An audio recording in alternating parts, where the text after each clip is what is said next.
The expected changes could save the average worker £450 a year, adding up to £900 when combined with last year's changes. But Jeremy Hunt may have trouble convincing his critics, with experts warning that it won't be enough to stop the tax burden reaching record levels by the end of the decade. The Resolution Foundation says those earning £50,000 will see the biggest wins, while those on £19,000 or less will actually be worse off. A man has been charged after two women were injured by shotgun pellets when a firearm was dropped during a police pursuit in South London. A warning. The following contains flashing images. 18-year-old Kaimani King has been charged and will appear in court later today. The two women were hit by shotgun pellets after a suspect dropped a gun while on a moped as they were being chased by police in Clapham. The women have now been released from hospital. In the United States, Donald Trump was denied a clean sweep of yesterday's Super Tuesday after Nikki Haley secured a win in Vermont. But it wasn't enough to stop the former president's momentum. The worst president in the history of our country. There's never been anything like what's happening to our country. The words of Donald Trump there, moments after he secured victory in a dozen states. This puts him in a prime position to take the Republican nomination for president, setting up a rematch with President Joe Biden, who warned that Mr. Trump would drag the US backwards into chaos, division and darkness. For the latest stories, you can sign up to GB News Alerts by scanning the QR code on your screen, or you can go to gbnews.com/alerts.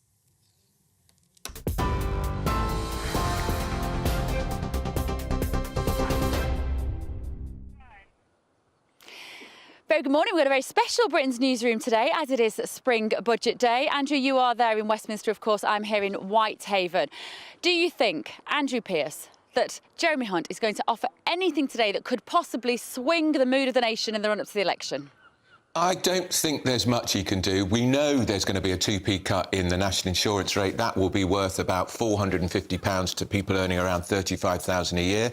That will kick in May. They had the same cut in January, so that's £900 a year. But what he won't tell us, of course, is that tax thresholds are being frozen, which means in April, Bev, more people will be dragged into higher tax. That's teachers, nurses, doctors. Not helpful.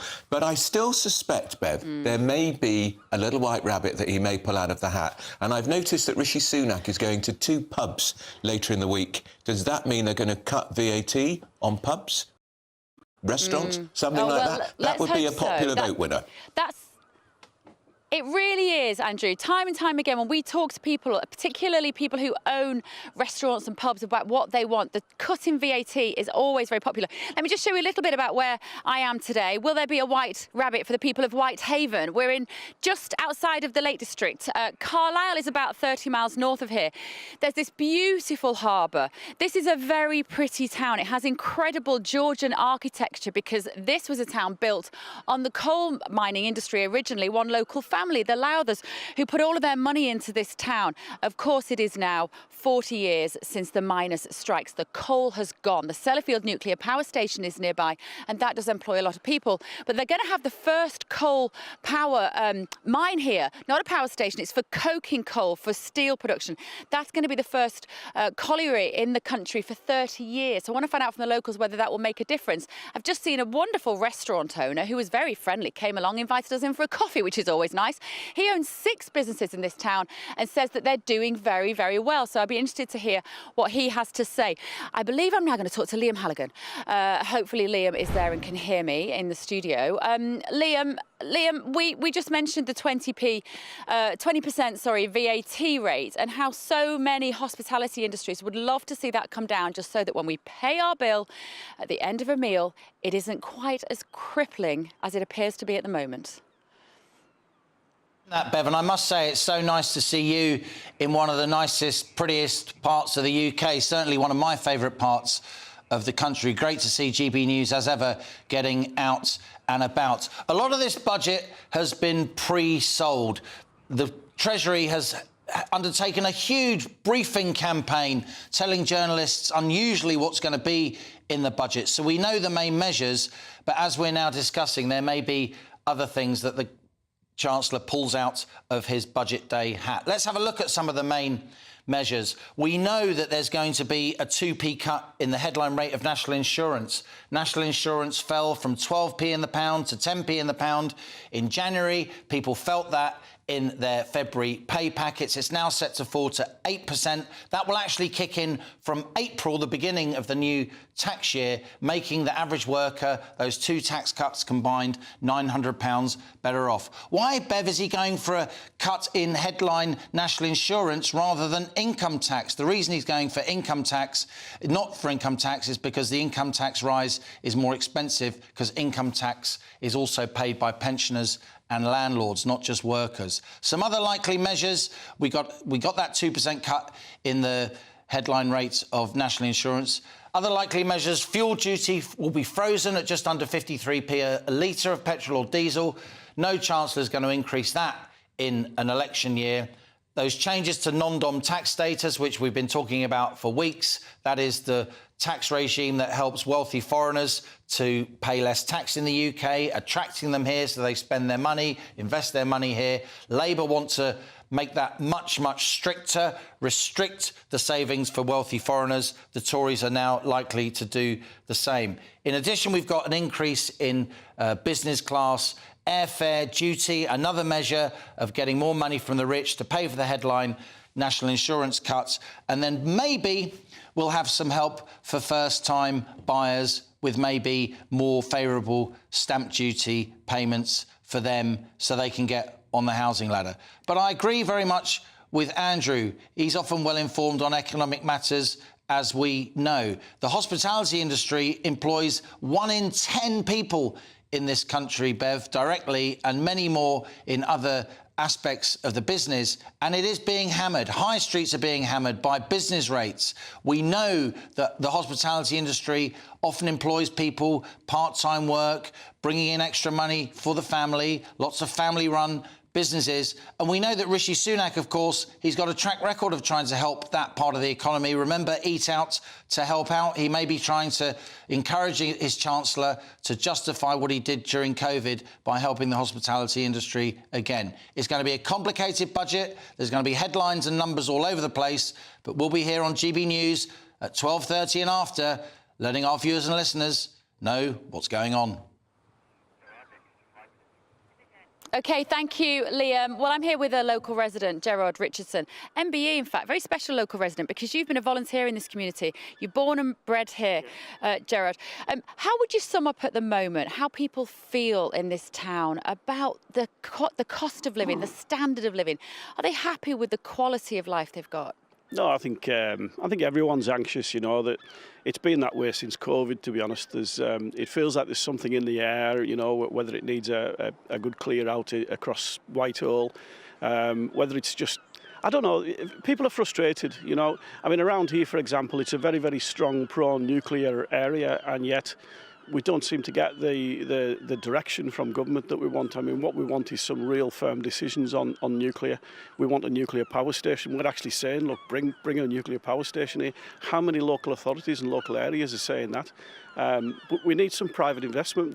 The only private investment in recent years offered to us is the coal mine, and yet that's been tied up in legislation for 7 years.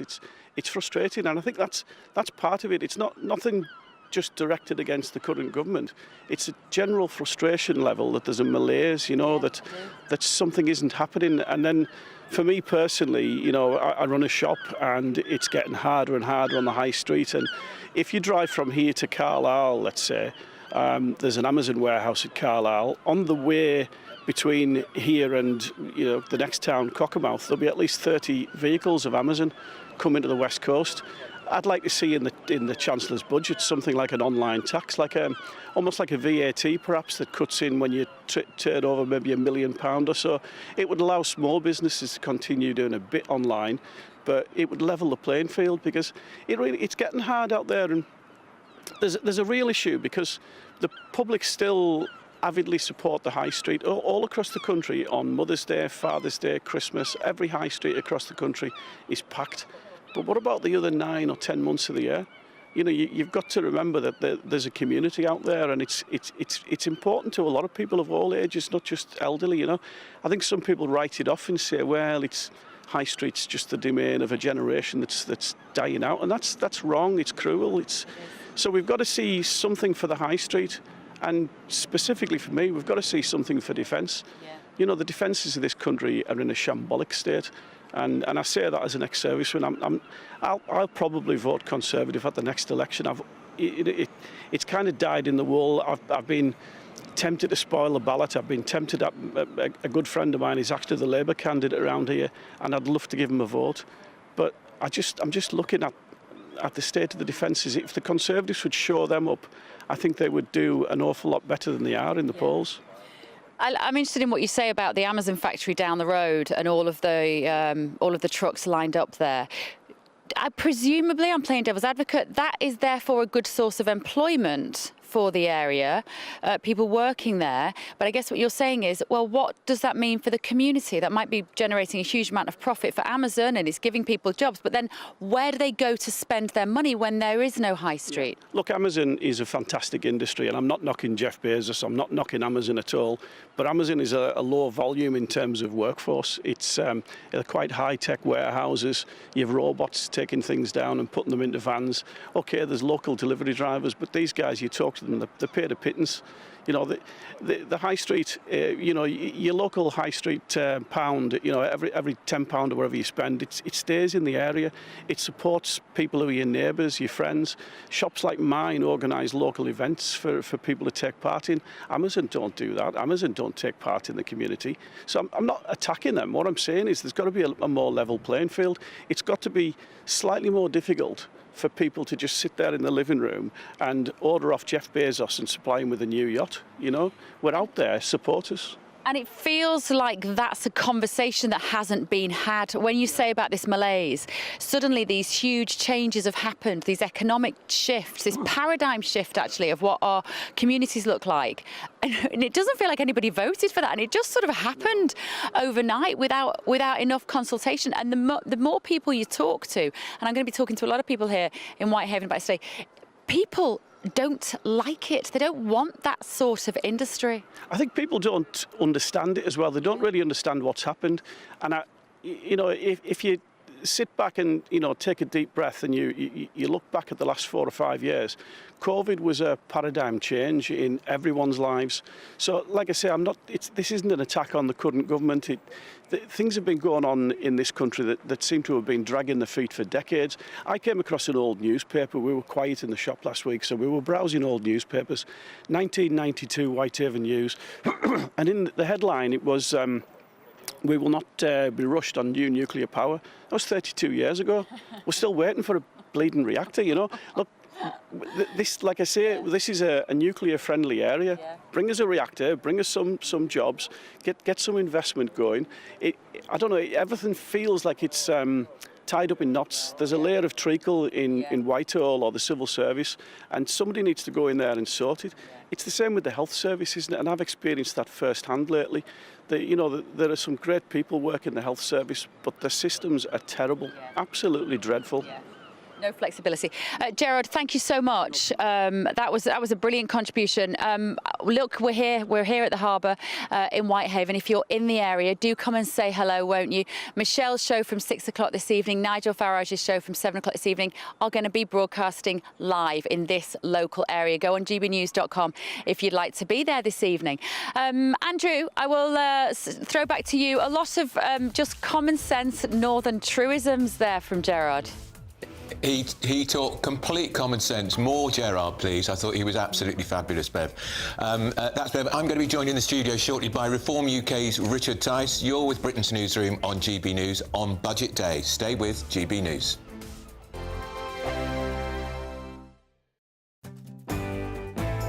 I'm Jacob Rees-Mogg and this is GB News, Britain's news channel. Sir Jacob Rees-Mogg's State of the Nation, Monday to Thursday from 8 p.m. You're now in exile. I imagine it wouldn't be safe for you to go back to Russia. Can I ask you if you feel safe personally, and what do you think can be done to remove Putin, or is he going to be there for as long as he wants? I think that is, of course, fundamental question. It is there should be pressure inside Russia and outside. Inside Russia right now, it's impossible because Putin put all leaders in jail, and some of us just abroad.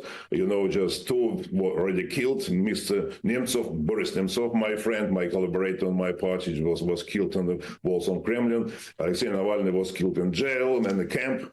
And that is, the people live in fear to identify themselves as protesters, to identify themselves as against Putin's regime, etc. That's why today there is no chance for opposition to rise inside Russia. But outside, of course, this war against Ukraine, that is the fundamental issue for all foreign leaders. And in fact, just support of Ukraine and not to let Putin to destroy Ukraine, to defeat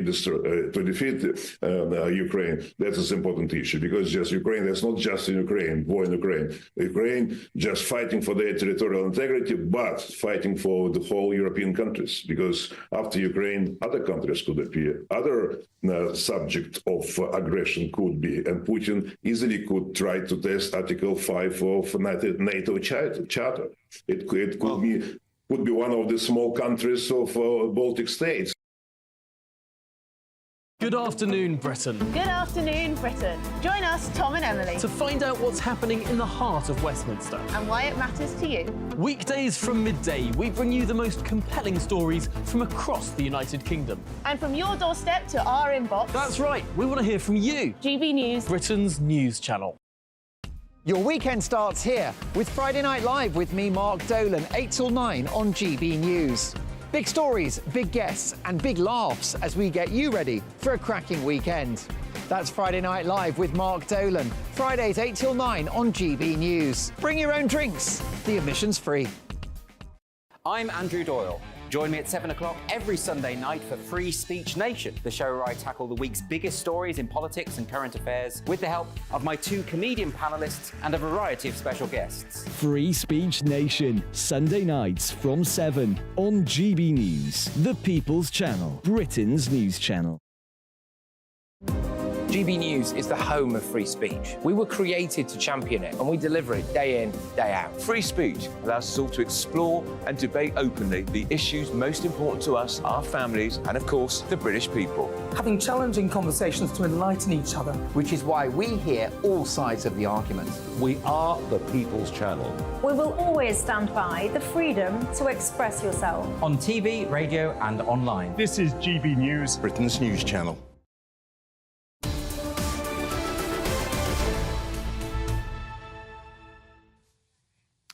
Big day, it's budget day. Joining me in the studio is the leader of Reform UK, Richard Tice. Richard Tice, this is make or break for the Conservatives. We know, I mean, I've never known a budget, frankly, where so much has been leaked in advance. We know about the 2p cut in income in national insurance. I'm absolutely convinced there's something else up his sleeve. Is it too little, too late? Oh, far. I mean, this is just break day. It's reaffirmation of the fact that we're in a recession. Let's remind everybody, exactly a year ago, Jeremy Hunt stood up and he said that the plan is working, that it's a budget for growth. He said the OBR was forecasting we would not go into recession. Exactly a year ago they said that. We're now in recession, there's been no growth. And the simple question is, why are these people hijacked and handcuffed to the woefully inaccurate, grotesquely inaccurate forecasts of the Office for Budget Responsibility and the Treasury officials and economists? They all sort of move between each other. I mean, all of their modelling is completely wrong. We're in recession because all of their planning has failed. We need a completely different reset. And that's why we've put forward a plan for growth in our contract that we released a few days ago. You've got to dramatically, you've got to scrap net zero, you've got to stop paying interest on the QE reserves. There's tens of billions of pounds that they could free up in order to give tax cuts. They're tinkering at the edges whilst Rome burns to a cinder. So we can just remind people, the Office of Budget Responsibility, one of George Osborne's brilliant ideas, set up in 2010. I saw a figure the other day, Richard, suggesting that the OBR's estimates had been wrong over 13 years to the tune of £558 billion. That is unbelievable. It's such a big number. It's £500 billion. I mean, it's like £20,000 or £30,000 per adult wrong in the last decade or so. And what that does is that means that the politicians are making the wrong decisions, the wrong judgments, based on completely the wrong advice. It's the old expression, isn't it? GIGO, garbage in equals garbage out. And that's what we've had. And yet none of them, they seem obsessed with it. Labour Party's Rachel Reeves, she wants to become even more indoctrinated and sort of attached to this office for budget. I mean, I'd rename it. I'd rename it the OBI, the Office of Budgeting Competence. Will you get rid of it? I think we've got to relook at all these quangos. Frankly, they're not fit for purpose. No. They're not worth the cost. You've got to have a wholesale reset, wholesale reform of the whole economic model. I promise you, we are heading towards disaster, catastrophe, Starmageddon, bankruptcy. He is not going to cut income tax because it's cheaper to cut national insurance, which means pensioners, many of whom will be dragged into the tax bracket for the first time on their pensions because of the freezing of allowances. Is that a mistake? Should you be cutting income tax and buy more than 2p in the pound? What they should be doing is they should be lifting the tax threshold up to £20,000 before anybody pays any income tax. And that would help everybody, and that would make work pay. It would get people back into work, off benefits. It would help pensioners. And the way you pay for that, net zero is costing over 30 billion of taxpayers' cash every single year. We've identified that cost, and yet they're all obsessed with it. If you take all these people out of paying tax, though, Richard, people earning up to £20,000 a year, what ownership do they have? Well, of course, you're still paying national insurance, right. You're still paying VAT, you're still paying all other duties, you're still paying fuel duty. We would reduce that as well. So people have got significant ownership. But fundamentally, if you don't make work pay, Andrew, then don't be surprised when people don't go to work. I've got to go to Bev Turner. Before I go back to Bev Turner in Whitehaven, very briefly, what's happening with Lee Anderson? Is he coming into the Reform UK, the Tory MP of this parish? Lee Anderson. I'm not giving a running commentary with anybody. Any discussions I may or may not be having. All right, Richard, that's Richard Tides. We're going back to Bev Turner, who is in Whitehaven. Glorious sunny Whitehaven. Bev Turner. I am in glorious Whitehaven in Cumbria. The Lake District is just down the road from here. This beautiful harbour. Lots of fishermen work out of here, and I'm going to be talking to some of them in just a moment. I'm going to be talking also to some cafe owners, local business people, about what they need in the budget today, because it's all very well talking about it in Westminster, but what matters is what real people need. Don't go anywhere. Here's Alex Deakin with the weather.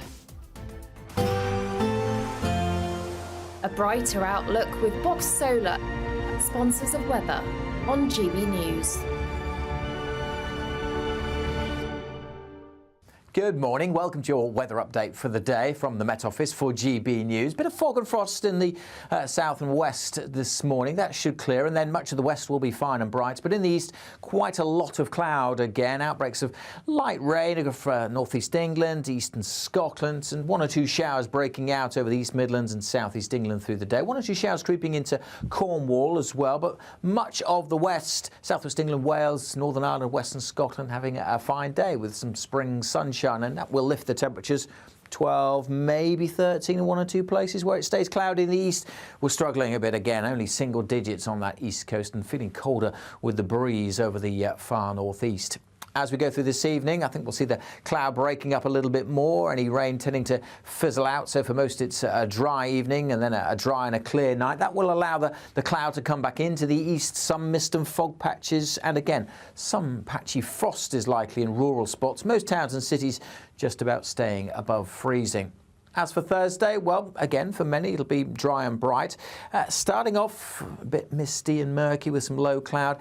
Eastern areas likely to stay fairly cloudy through the day. We'll see a few more showers on Thursday, I suspect. Parts of southern England, the Midlands, Wales. Could see some heavy showers on Thursday. They'll be scattered about, but they could be on the heavy side. Many places elsewhere, again, dry, and in the sunny spells, temperatures getting up to 12 or 13. That warm feeling inside from Boxed Boilers, sponsors of weather on GB News.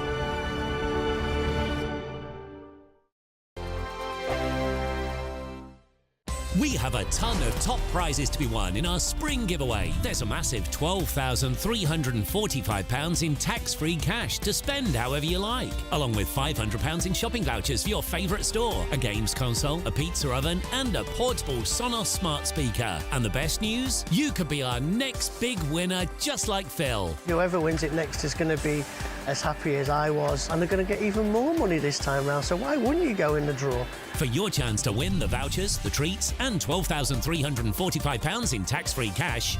Text prize to 84902. Text costs £2 plus one standard network rate message. Or post your name and number to GB03 PO Box 8690 Derby DE1 9TT. UK only. Entrance must be 18 or over. Lines close at 5 p.m. on Friday the 29th of March. Full terms and privacy notice at gbnews.com/win. Please check the closing time if watching or listening on demand. Good luck.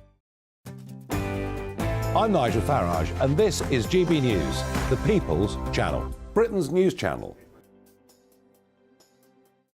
I'm Andrew Doyle. Join me at 7 o'clock every Sunday night for Free Speech Nation, the show where I tackle the week's biggest stories in politics and current affairs with the help of my two comedian panellists and a variety of special guests. Free Speech Nation, Sunday nights from 7 on GB News, the People's Channel, Britain's news channel.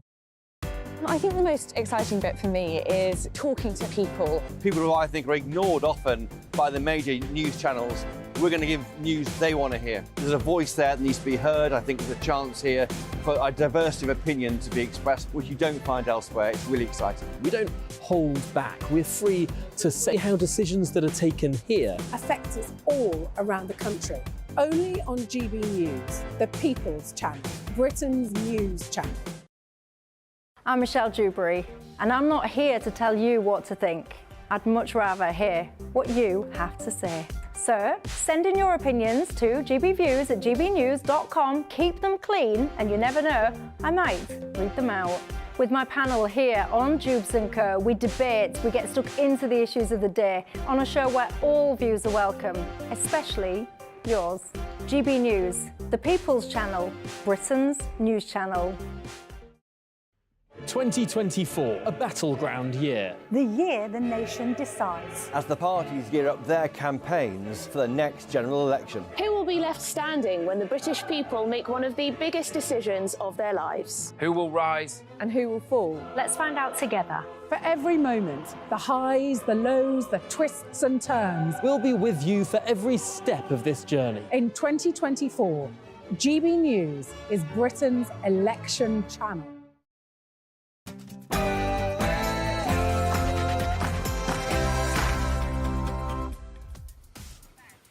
Very good morning. It's Wednesday, the 6th of March. It's a very special Britain's Newsroom this morning. It is Spring Budget Day. And just look how beautiful it is here in Whitehaven in Cumbria. Andrew. And I'm in our very own Westminster studio because in just over 2 hours' time, the Chancellor, Jeremy Hunt, will present his spring budget. He's going to announce a 2p cut in national insurance. But one of Labour's front benchers, Darren Jones, who spoke to GB News earlier, said it's not. The Chancellor is saying that this is yet another plan for growth. And yesterday I looked back over the last 14 years of the Conservatives in government, and they've had 21 plans for growth over the years. This is the 22nd. And where are we? We're in the middle of Rishi's recession. So there's an extra 500 billion of public spending that's gone in during this Parliament. And so what you're seeing now is a path to lower taxes, to being able to hand some of that money back to taxpayers. That was the Conservative MP Harriet Baldwin giving her thoughts too. And Goldsmith's gunning for Meghan. The Princess of Wales' uncle, the naughty uncle as he calls himself, tells Big Brother housemates that Meghan Markle creates drama to rewrite history. Have a listen to this. When they were a threesome, so Kate, William and Harry, they look really comfortable together, loved it. And then suddenly there's an extra dynamic that comes in, puts a stick in the spokes and creates so much drama that I don't genuinely think was there.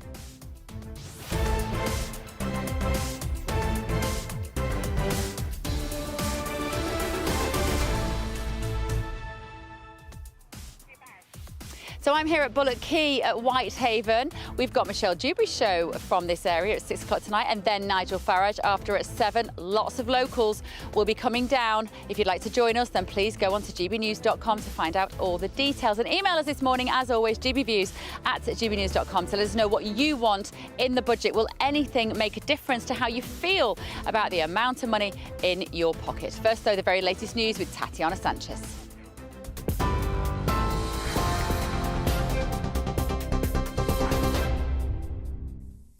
Bev, thank you. The top stories from the GB Newsroom.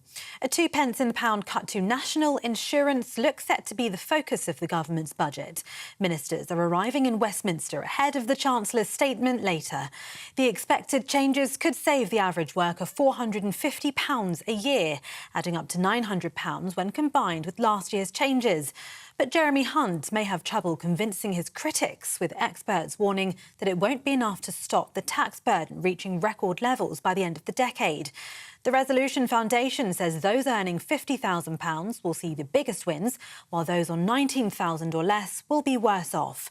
Chair of the Treasury Select Committee, Harriet Baldwin, told GB News it's the responsible way to deliver tax relief. What you're seeing now is a path to lower taxes, to being able to hand some of that money back to taxpayers.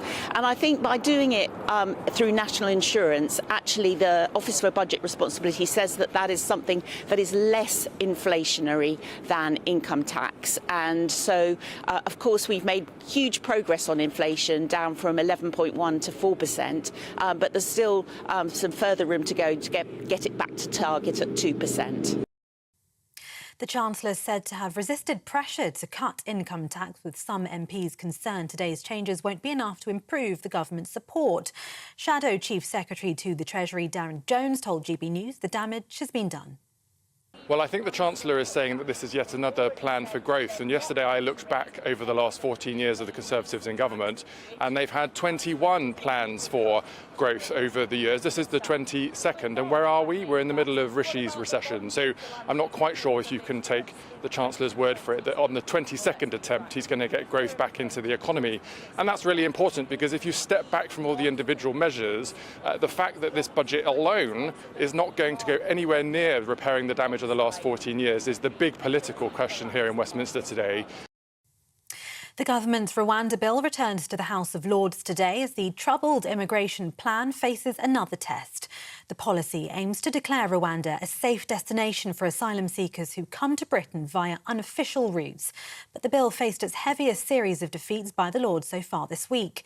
Downing Street says peers should work with MPs to protect innocent lives from perilous journeys.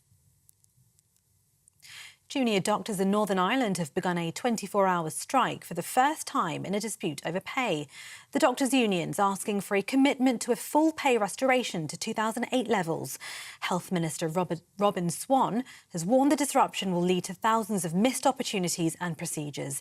It comes after junior doctors in England went on strike for the 10th time last month. A man has been charged after 2 women were injured by shotgun pellets when a firearm was dropped during a police pursuit in South London. A warning: the following contains flashing images. 18-year-old Kaimani King has been charged and will appear in court later. The 2 women were hit by the pellets after a suspect dropped the gun while on a moped as they were being chased in Clapham. They've now been released from hospital. Israel is to be warned that Britain's patience is running thin as the war in Gaza continues to cause extraordinary suffering. The Foreign Secretary is due to meet Benny Gantz later, who's a member of the Israel's war cabinet. It's after the Foreign Secretary told Parliament that Israel's handling of aid deliveries raises questions over its compliance with international law. Britain joined the United States in its initial support of Israel's assault against the Hamas terror group, but calls are now increasing for a ceasefire amid warnings from the United Nations of an imminent famine. And in the United States, Donald Trump was denied a clean sweep of yesterday's Super Tuesday after Nikki Haley secured a win in Vermont, but it wasn't enough to stop the former president's momentum. The worst president in the history of our country.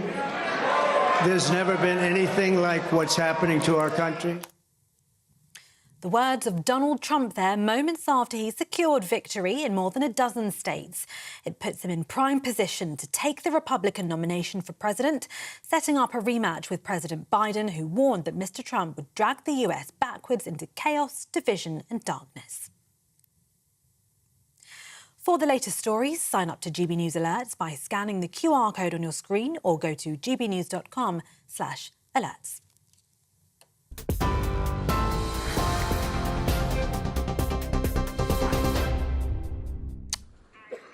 Good morning to you. It's 10:06. You're with Britain's Newsroom on GB News with Andrew Pearce and Bev Turner. It's budget day. I'm here in our Westminster studio bringing you the latest. And Beverly is...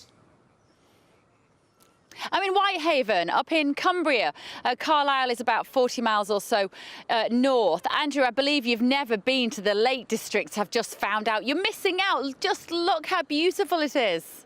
I have to say, it does look glorious. I've been to Carlisle once on a story, but I've never been to the Lake District, and it's long overdue. And I have to say, Bev, it looks fabulous, absolutely beautiful. What a wonderful part of the world. It really is. And actually, I've been to the Lake District many, many times in my life growing up in Manchester. It was only a couple of miles, a couple of hours, really, up the motorway. But I've never been to this part. A lot of people don't realise that just northwest of the lakes, you've got this beautiful coastline. And actually, like most towns, even though this side is very, very pretty, once you then move round to the high street, like so many, particularly coastal towns actually, there is a kind of story of two halves. And the high street here, like many, has lots of buildings which are now unoccupied, lots of scaffolding with work going on. I think that particular situation is made more difficult here because there are over 170 listed buildings. This town was very successful in the 17th and 18th century. And so it has all this beautiful Georgian architecture, which obviously is expensive to maintain. So I'm going to be talking to some of the people who've lost their businesses. In just a moment, I'm going to be talking to a woman who started a restaurant, new business with her husband, who was the chef, just before the 2020 lockdowns, and sadly she didn't manage to make that business survive. We're also going to be talking to people who are doing very well. There was one gentleman who came and said hello this morning, and if you're in the area, do say hello. Come and say hello to us, because he owns 6 businesses in this town, and he said that business has never been better, particularly Thursdays to Sundays, when people come down to the marina, to the harbour, to enjoy this lovely walk. A lot of dog walkers here this morning, and have something to eat. So we're going to be finding out more stories as we go throughout the morning. All right, that's Bev Turner in Whitehaven. I'm in Westminster for the budget. It is budget day today. The Chancellor will rise to his feet around 12:30. We'll go through the charade of Prime Minister's question time, which won't be terribly interesting today because all eyes will be on what the Chancellor's got in that box. So let's bring in our political editor, Chris Hope, who is in Downing Street. Chris, this is last chance saloon for the Tories, isn't it? We've seen polls putting the Labour lead anywhere between 20 and 27 points in the last few days, although that doesn't seem to have stopped speculation that this budget could be the launchpad, potentially, Chris, for an election as early as May the 2nd. That's right, and the date to look out for on that, Andrew, and morning to you in Westminster. I'm in Downing Street, where the Cabinet has broken up, a 20-minute meeting, very brief. We'll see the Chancellor, Jeremy Hunt, emerge behind me from that door, number 11 Downing Street, with the famous battered and red budget box. You're totally right, this could be the last budget fiscal event before a May the 2nd election. I've got to say, though, no one is saying that to me in government or on the Tory benches. That is mainly being pushed by the Labour Party. I suspect, so they can say when it doesn't happen, that Sunak himself is running scared. People I speak to say that the PM wants to serve 2 years as Prime Minister at least. And why would you have an election when you're 27 points behind in the polls in a recession, when in fact by the autumn you could have a much different economic picture? And the idea that we've turned the corner, which is what Jeremy Hunt will say when he speaks to MPs, that idea would be much more apparent to voters. And by then, this total of 4% cut in national insurance, we are expecting a 2% cut today, to add on to the 2% last autumn, will really be felt by people in their pay packets. So why on earth have it now? Having said that, back in 2017, Andrew, you and I remember the denials from Downing Street about no election by Theresa May, and then she called one, went up a mountain in Wales and came back and called the election. That won't happen, I think, because the roles are reversed. Labour are 20 points or so ahead. Back then, of course, it was Theresa May over Jeremy Corbyn, so it just doesn't look like it's going to happen to me. But I know it's good fun for the headline writers. But about today, it's all about how this party, this government, can try and make people feel better about themselves, more money in their pockets from the national insurance cut. Will there be a 1p cut in income tax? That's a question, of course, it was laid there by Rishi Sunak when he was Chancellor just 2 years ago. He said he would cut income tax by 1p in 2024. Well, now is the moment. Will he get his way with the Chancellor or not? We'll wait and see. And just finally, if it is going to be a November election, I certainly think there will be another budget or some fiscal event in September when I think that'll be the big moment when they'll try and cut income tax probably for the rest of the country. Chris, many people watching this and listening on the radio will remember the days when budgets were much more a discreet affair. This budget, I can't recall quite so much detail being put out in advance. There's no debate that the 2p cut in national insurance is coming. What is the political strategy behind that? Is it if they keep saying it often enough, it finally gets through and people will start to think they are feeling better about themselves, feeling better about their cost of living and standard of living? Yeah. I think that's right. I mean, I'm with you. I can't remember so much leaking out in advance and so little fuss about it. I suppose if you're the Chancellor, his team, the headlines today, 2p off national insurance on the day of the budget, is pretty good. I mean, there'll be more measures to excite the headline writers tomorrow about the budget. So you're getting more days of news. It probably will annoy the Speaker, Lindsay Hoyle. He would normally be quite cross about these leaks in advance, but of course he's unlikely to say much at the moment. He's been severely weakened by his behaviour over that vote on Gaza with Labour, and he almost certainly won't say anything. He said nothing last Wednesday when he may have intervened to quieten down PMQs. So the government's got quite a weak speaker at the moment in the Commons. So he's the only person who will complain about leaks. Otherwise, the leaks look quite favourable towards the government. No one's saying it's a bad idea. And what's quite fascinating, I think, is the way that the Chancellor and Rishi Sunak are almost stealing the clothes of what Labour plan to do. If they do get rid of the non-dom tax status today or they rein it back, that's Labour policy gone. How will Labour pay for their things now that's gone? They are going to also probably increase the North Sea licensing plans, the tax on North Sea windfall profits. Again, that's another Labour policy which they were using. Labour plan to spend if they're in government.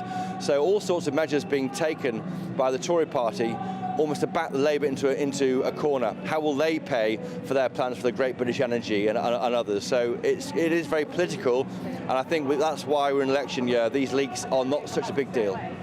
All right, that's Chris Hope, who is our political editor in Downing Street. We'll be back with him later.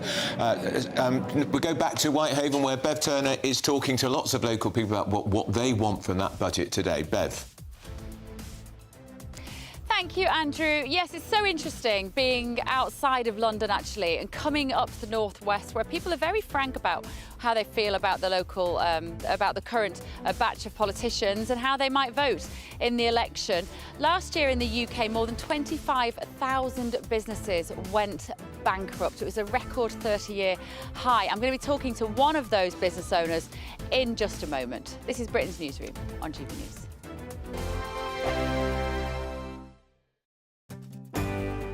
I'm Nana Akua. This is GB News, Britain's news channel. Now then, Lee Anderson here. Join me on GB News on my new show, The Real World, every Friday at 7 p.m, where real people get to meet those in power and hold them to account. Every week, we'll be hearing your views from up and down the country in the real world. Join me at 7 on GB News, Britain's news channel. Headliners. Tomorrow's papers tonight, every night from 11 p.m. Mail on Sunday, and the University of Buckingham is calling out wokery at the University of Cambridge. So I guess the culture wars must be almost over then, Josh. Almost, yeah. Cambridge University discriminating against rich, white, privileged, privately educated men, claims... The worst which kind. is basically me. Claims Vice-Chancellor of rival institution, which is launching a degree course on the rise of woke culture. Now, I 100% agree with this. I applied to get into Cambridge, and I didn't get in because I was too thick. Oh, wow, so it wasn't the DEI mafia? No, unfortunately, it was pre-DEI.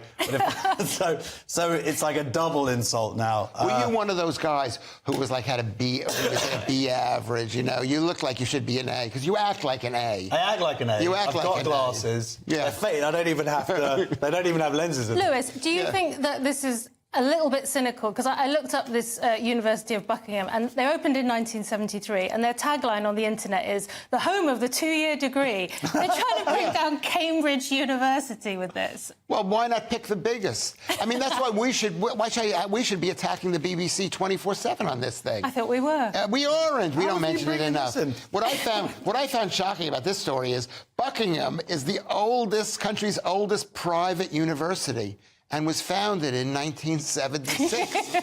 Something is wrong there. What do you think? Was Oxford founded by the government? I don't think it was. Was Cambridge? No, absolutely not. I looked up Cambridge was 1209. Yes, So exactly. So you can it get... wasn't a government But this is grant. actually quite scary. They can do a course on the origins of the woke movement. I'm just saying, someone's going to have a degree, and our job is going to be under threat.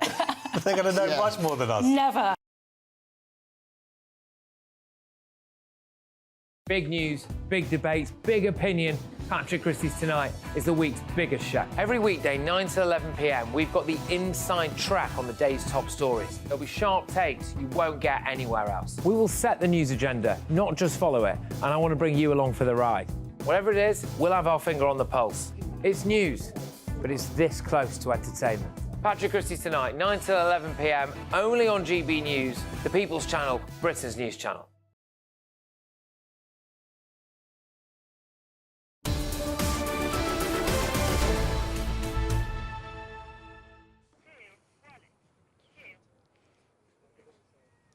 It's Good 10:17 morning. with Britain's I'm here Newsroom. in Whitehaven. Andrew is in Westminster. You got to love a live broadcast. Right, I'm here in That's called Whitehaven. showbiz, This is Bev. in Cumbria, just near the Lake District, Andrew. You get to be in Westminster in our lovely new studio, but I get the joy of being here out in the fresh air. It's a beautiful morning here in Cumbria, and I'm going to be here all day until, well, I'm going to be here all day, actually. I'm going to be in various shows throughout the afternoon as well with Emily and Tom and also Martin Daubney, talking to the local people. What do the people of Whitehaven need in this budget? It's a spring budget day, huge day, of course. We think we've heard most of what the Chancellor has on offer, but you never know. As they say, there might be a white rabbit out of his red box. I'm joined now by Helen Cleaver. So Helen is a local here. And Helen, you sadly were one of the statistics. More than 30,000 businesses went bankrupt last year. What happened to you? Well, we started a year before COVID. We were just building the business up. And it was a restaurant. It was a restaurant, yeah. My husband's a chef.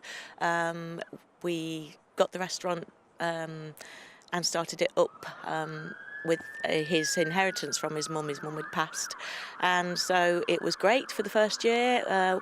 Regular customers coming in. It was quite a high-end restaurant. We did sort of nice food, tried to get hold of fresh fish, which was very difficult. And then COVID hit, and we were just completely closed down. With the furlough kept sort of the stuff going and everything else, but then obviously Brexit, the war, and everything just rocketed. Prices of the gas, the electric, food, deliveries, everything, and it just crushed us. We just lost the lot. And it's heartbreaking. So what was the time period then between when we came out of the lockdowns and it did keep businesses going for a little while, but suddenly when everybody came out and started turning on their gas and electricity again, the prices went through the roof. And for a business like a restaurant, was that the major issue for you? The major issue for us was, yeah, the price increase of everything.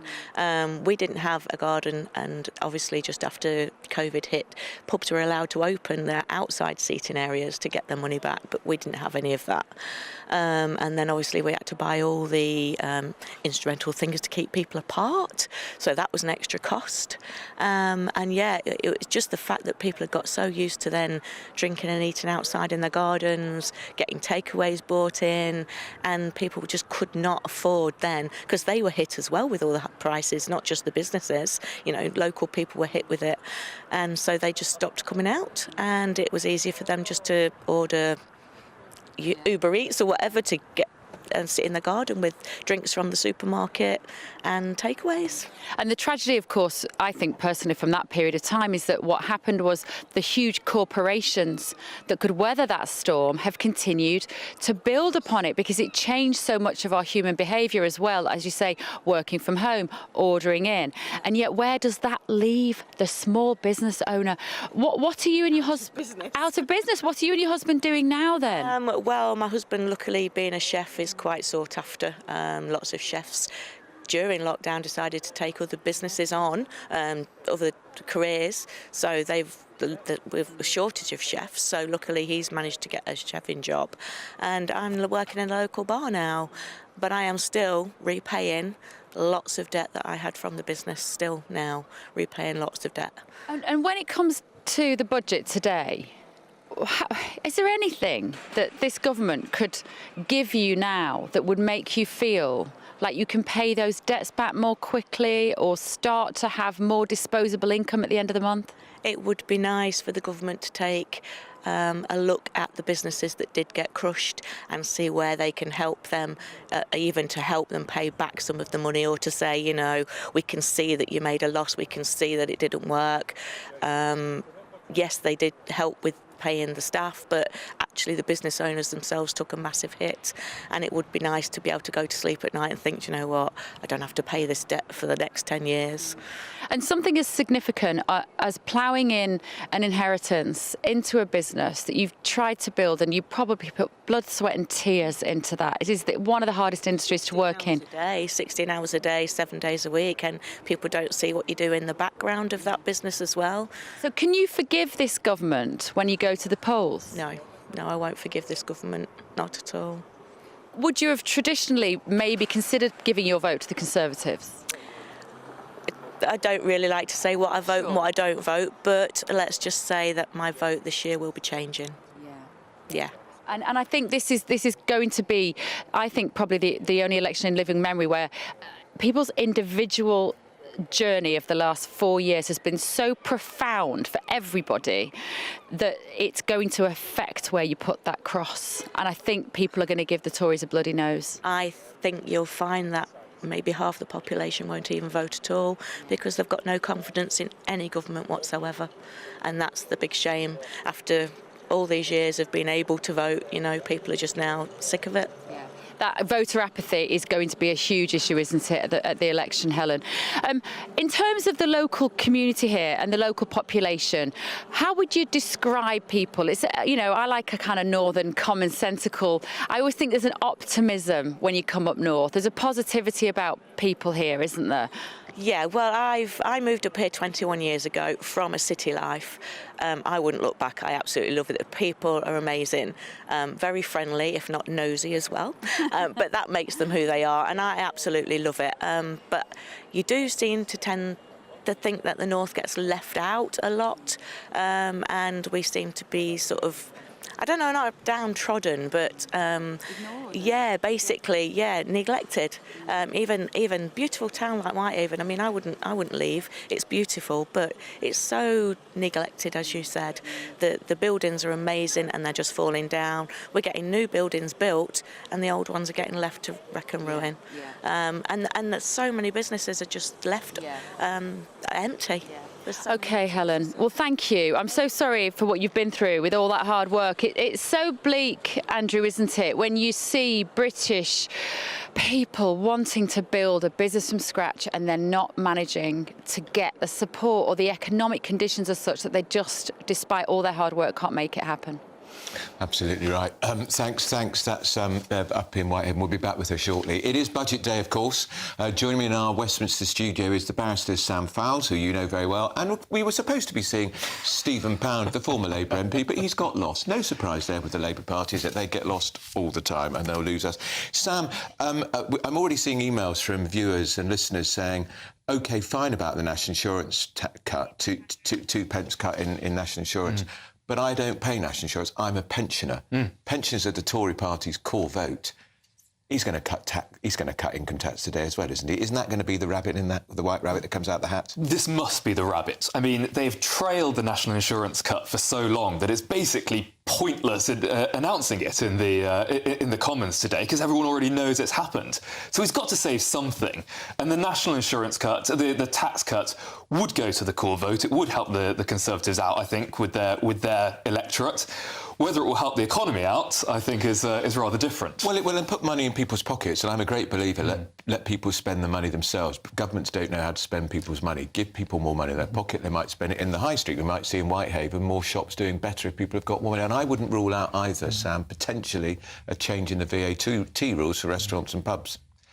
Well, he's going to 2 pubs later this week, the Prime Minister. That's not a coincidence. And the other possibility with that is a cut in alcohol duty as well, so that we might be seeing some cheaper booze, which will allow us, all to drink through the recession and numb our sorrows. Which maybe that's a good thing. Cuts inflation too. But the problem with these tax cuts is it's giving with one hand and taking away with the other. And they're giving headline tax cuts, whether that's national insurance, whether that's income tax. They've got a big headline. But in order to pay for those, they're looking to cut public services in the long term. And that means that while you may have a bit more money in your pocket, you're going to have to pay for a lot more yourself as well, because the things that you would expect to be provided by the government aren't being provided. I'm more concerned, because I think there's lots of ways that governments can cut out. I'm more concerned by what they call this awful expression, Sam, fiscal drag. So in April, more people, because they've frozen the tax allowances, they should be going up every year when you start paying tax. More people are going to be dragged into higher rate taxes. These are people who are going to be paying 40p and 45p who shouldn't be, frankly. I'm talking about teachers and nurses. Absolutely. They should not be paying a higher rate of tax. And you've got to look at the numbers. It shows the reality. Over the course of this Parliament, on average, people are paying £3,500 a year more in tax. Whereas the best case scenario with this national insurance cut, for example, is a £900 a year saving. So whichever way you cut it, over the course of this Parliament, we're paying much more in tax. So this tax cut it's not really a cut, it's a slightly less of a tax raise, basically. Right. Now, one of the Labour's most strategic advisors is a man called Lord Mandelson. He masterminded he was one of the founders of New Labour, and he masterminded some of Blair's election victories. He gave an interview today where he gave some advice to the Labour leader, Sir Keir Starmer. Have a listen to what Lord Mandelson had to say. What would I do with Rishi Sunak and Keir Starmer? I don't know. My problem with Rishi Sunak's fashion is that he wears these, very fashionable skinny suits and narrow ties. And I think they diminish him rather than expand him. And just to be completely sort of even-handed about it, I think that by the same token, Keir Starmer needs to shed a few pounds, and that would be an improvement. So, I mean, I don't want to trivialise this podcast any further than I've already done. But ties and appearance are not unimportant. Well, that's interesting. I mean, if Lord Mandelson thinks... He's got a point, by the way. Keir Starmer has piled on the weight. I've noticed it. It's around his chin and it's around his waist. Is that the right place to give that sort of advice when he is back in fashion? I saw him at the Labour conference. He was everywhere at the Labour conference last year. And he's always in the front row when Starmer speaks. He's always in the front row when Rachel Reeves Shadow Chancellor speaks. He likes to be seen as a key player. Is that advice really important? Well, you would hope it's not, right? What we want from politicians, we want to be able to judge them, not on what they look like, just on what's coming out of their mouths, on what they're doing. However, there is a lot of research that suggests that we do judge people on what they look like. So, for example, voters like leaders to be taller. They're more likely to vote for a man to be leader if they're taller. That's a problem for Rishi. And that's a big problem for Rishi. Problem for Keir as well, actually. Keir is shorter than previous prime ministers and previous candidates for prime minister, like David Cameron and Ed Miliband. Barack Obama, of course, was incredibly tall, as was Mitt Romney. Donald Trump, not so much, compared to Joe Biden. So, unfortunately, we do make decisions a bit on what people look like, and that's what Mandelson is an expert on, right? He's an expert on the dark arts. He's an expert in getting into the psychology of voters. But Still, at the same time, I really wish people would just focus on what is being said. You've got to look and sound the part if you want to be Prime Minister, and I'm afraid Jeremy Corbyn just didn't. Just said when he saw him in those terrible shell suit tracksuits, oh my God. We're going to hear more from Sam later. It's now time for the latest headlines with Tatiana Sanchez.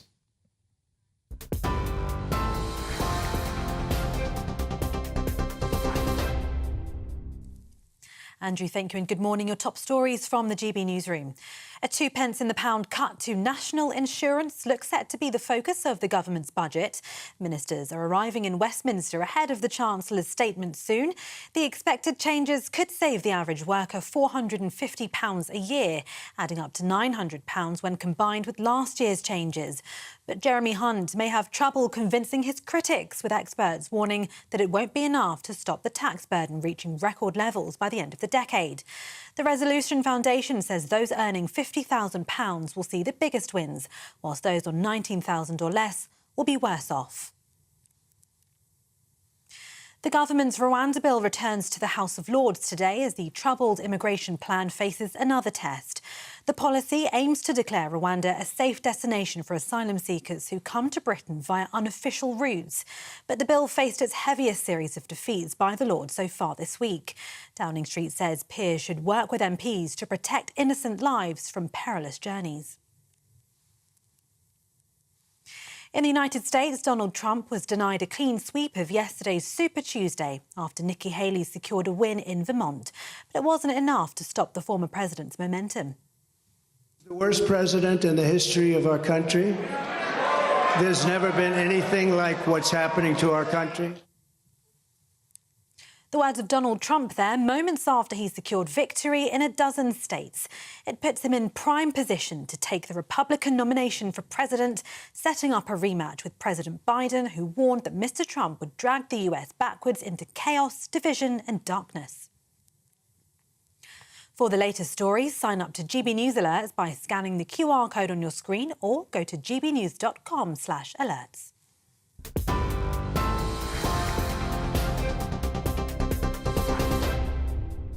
For stunning gold and silver coins you'll always value, Rosland Gold proudly sponsors the GB News Financial Report.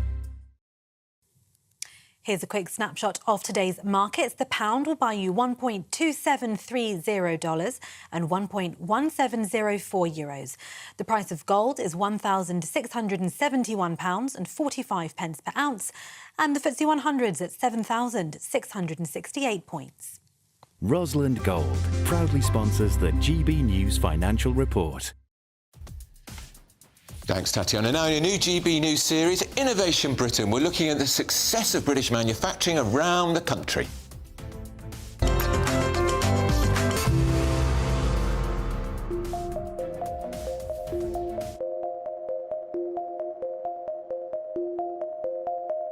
PP Control and Automation are an electrical control system builder. Now, they've had a record year. So, Tony, what's behind this growth? And also, why are you so integral to UK manufacturing? Our business produces control and automation systems that go onto machinery. The machinery is used to make everything we buy, everything that we touch, everything that we see. So our company is supplying automation into companies that will make machines that could milk cows, that could cut metal, that could put labels on fruit, that could put meat in trays. So everything we do is really affecting that ability of people to want and buy things and how things happen. So why have you had such a successful year then? We're seeing the growth of automation across many sectors now. We need to invest in automation, as I said before, and there are skill shortages now that also exist. So certain processes that used to be done by people are now being done by machines. So what is it you as a company are doing then? We're investing ourselves, so although we talk about automation, we need to invest ourselves. We've spent over £2 million investing in automation for certain parts of our processes, and we're working with customers really to promote automation into new sectors. So then what is it that you're doing with regards to automation? Well, in addition to promoting automation to other industries, we're investing heavily in automation ourselves. So we've invested over £2 million in automation for cable manufacture and test. That's enabling us to scale and work with some really exciting exciting companies in some really exciting new sectors, such as ESG, hydrogen and renewables. That's really important for us as a business. It's really important for those companies, and ultimately it's helping us scale and grow ourselves. So our own investment is helping us help those companies grow and develop.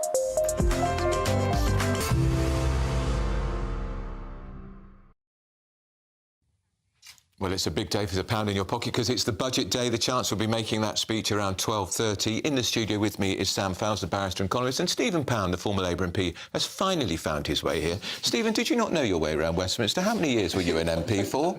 Oh, was that 22 years? 22 years, and you managed to get lost. It's extraordinary because we are, just so viewers know, we are I appreciate a stone's throw from Big Ben. Well, a stone's throw. We don't talk about throwing stones in the present political context. Quite. But it's very nice for you to finally make your way here. You are a metaphor for everything that's wrong with Labour. You can't find your way around. Well, I came here via the third way. Clearly. Now, describe to us the atmosphere in the Commons when it's budget day. There used to be a sense of excitement and anticipation because there were going to be secrets and white rabbits pulled out of hats. Not so much. Well, it's very, very strange. I mean, it's two Chancellors of the Exchequer had to resign, actually, their position because they leaked budget secrets. You remember Jimmy Thomas, famous one, he was playing golf, and he said, oh, tea's up, and they were about to put a tax on tea. And, you know, that's happened, and Hugh Dalton again. He was in the stop press of the Evening Standard, people remember the Evening Standard. I know. And he thought it was too late for a newspaper to report something. Little did he know the power of the press, you know, what you lot... Well, quite. But the interesting thing is he resigned. Now, this one, you know, I've never seen it's got more leaks than a calendar. I mean, it's incredible, the amount of information that's gone out. But in ordinary circumstances, you might have a Speaker of the Commons saying this is outrageous because budget information should be conveyed to the Commons first. But we have a very weak Speaker, Lynn Sillins. I speak as one who likes him because of the debacle over the vote on Well, I very much hope that Lindsay will say something, because the thing is, this actually is market sensitive. When you put this sort of information out early, it does affect things. But the atmosphere, I mean, you talked about the atmosphere. That, you know, back in the old days, even before I was in, you know, people used to wear tailcoats and things on budget day, and it was a very, very fun. I haven't got a great topper, you know. To be fair, I could have done with one. But I can still remember Gordon Brown's first budget when you talked about rabbits. Every Chancellor loves rabbits. And sometimes I thought, you know, Gordon's first budget was about freedom for the Bank of England. But suddenly he announced coming. Well, none of us did, certainly not the Bank of England. But a group of us suddenly realised it was about to whack up a massive great increase on cigarettes. And about 15 or 20 MPs, hacking and coughing, rushed from the chamber. Because in those days, there was a House of Commons cigarette you could actually buy. I used to smoke them. In the tea room, and Nolene in the tea room, she saw a whole group of us coming in, puffing and wheezing. It's because you had your box with the portcullis on. She said, indeed, She said, no, they've all gone. And of course, the minute that somebody had heard that Gordon... It's a form of insider trading, Stephen. It wasn't insider trading, because he announced it on the floor of the House, and I say it would have taken you 15 seconds to get from the floor to the tea room. It took most of us half an hour because we were all heavy smokers. But the thing is, the golden rule of budgets, as you know and I know, is that what looks great on the day looks dreadful in the morning. It goes up with a rocket and down with the stick. So the reaction today will be interesting. I mean, you remember Osborne's famous pasties and caravans one? Scrap them. On the day it looked great. As soon as the cold light of day dawned, we said, what on earth is he talking? What's he got against ginsters? Yeah, well, these were taxes that the Treasury had been trying to foist on a Chancellor for a long time. Oh, I know. Gordon Brown has seen them off. But George Osborne, as I recall, he was rolled over. The Republican convention in the United States. What was he doing there instead of concentrating on his budget? Yes, I'm constantly amazed by the amount of detail that you have. How on earth did you know that? I read about it at the time. I've been around as long as you, Steve. Quite a long time. I don't think you read about it. I think you probably wrote about it. Yes, I read about it, yes, forgive me. Let's bring Sam in. The Tories are 20 points behind in the polls. You have no inclination to be a Tory supporter. Do you think there's anything they can do? Is it game over for the Tories, from where you see it? Well, I hesitate to make that prediction, because as soon as I say game over for the Tories on television, they'll bounce in the polls immediately. But I think they've got a mountain to climb, and I think what Jeremy Hunt is doing isn't in line with what the public wants. His big headlines are tax cuts, whereas all of the recent polls say actually what the majority of the public wants is investment in public services. And so I think that what Jeremy Hunt is doing is going for an old playbook, thinking, oh, this is maybe going to work work again, but he's out of touch with the mood of the country. Sam, don't people say that because that's the right thing to say because it sounds good, but actually they then vote for a party that cuts taxes because consistently the Tories have been winning elections at a far more successfully than the Labour Party, because they're the party that traditionally have been the party of tax cuts. You can't exactly say that of them now. Well, quite. I mean, I was going to say the Conservative Party definitely aren't the party of tax cuts now. We've got to go to Downing Street. We're going to go straight to Downing Street now because our political editor, Chris Hope, is there waiting for the Chancellor of the Exchequer, Jeremy Hunt, to emerge with that battered red box, which may have all sorts of secret surprises in there. We'll see. Chris. That's right, Andrew. Yeah, we're here waiting for Jeremy Hunt to emerge. He'll be about 5 minutes away, 11:15. He'll emerge with the Gladstone bag dated from 1853. William Gladstone gave 4 budgets and holding information in that battered case. And whether we'll see any further rabbits in there, we'll try and find out from him as he walks past and heads off to the House of Commons.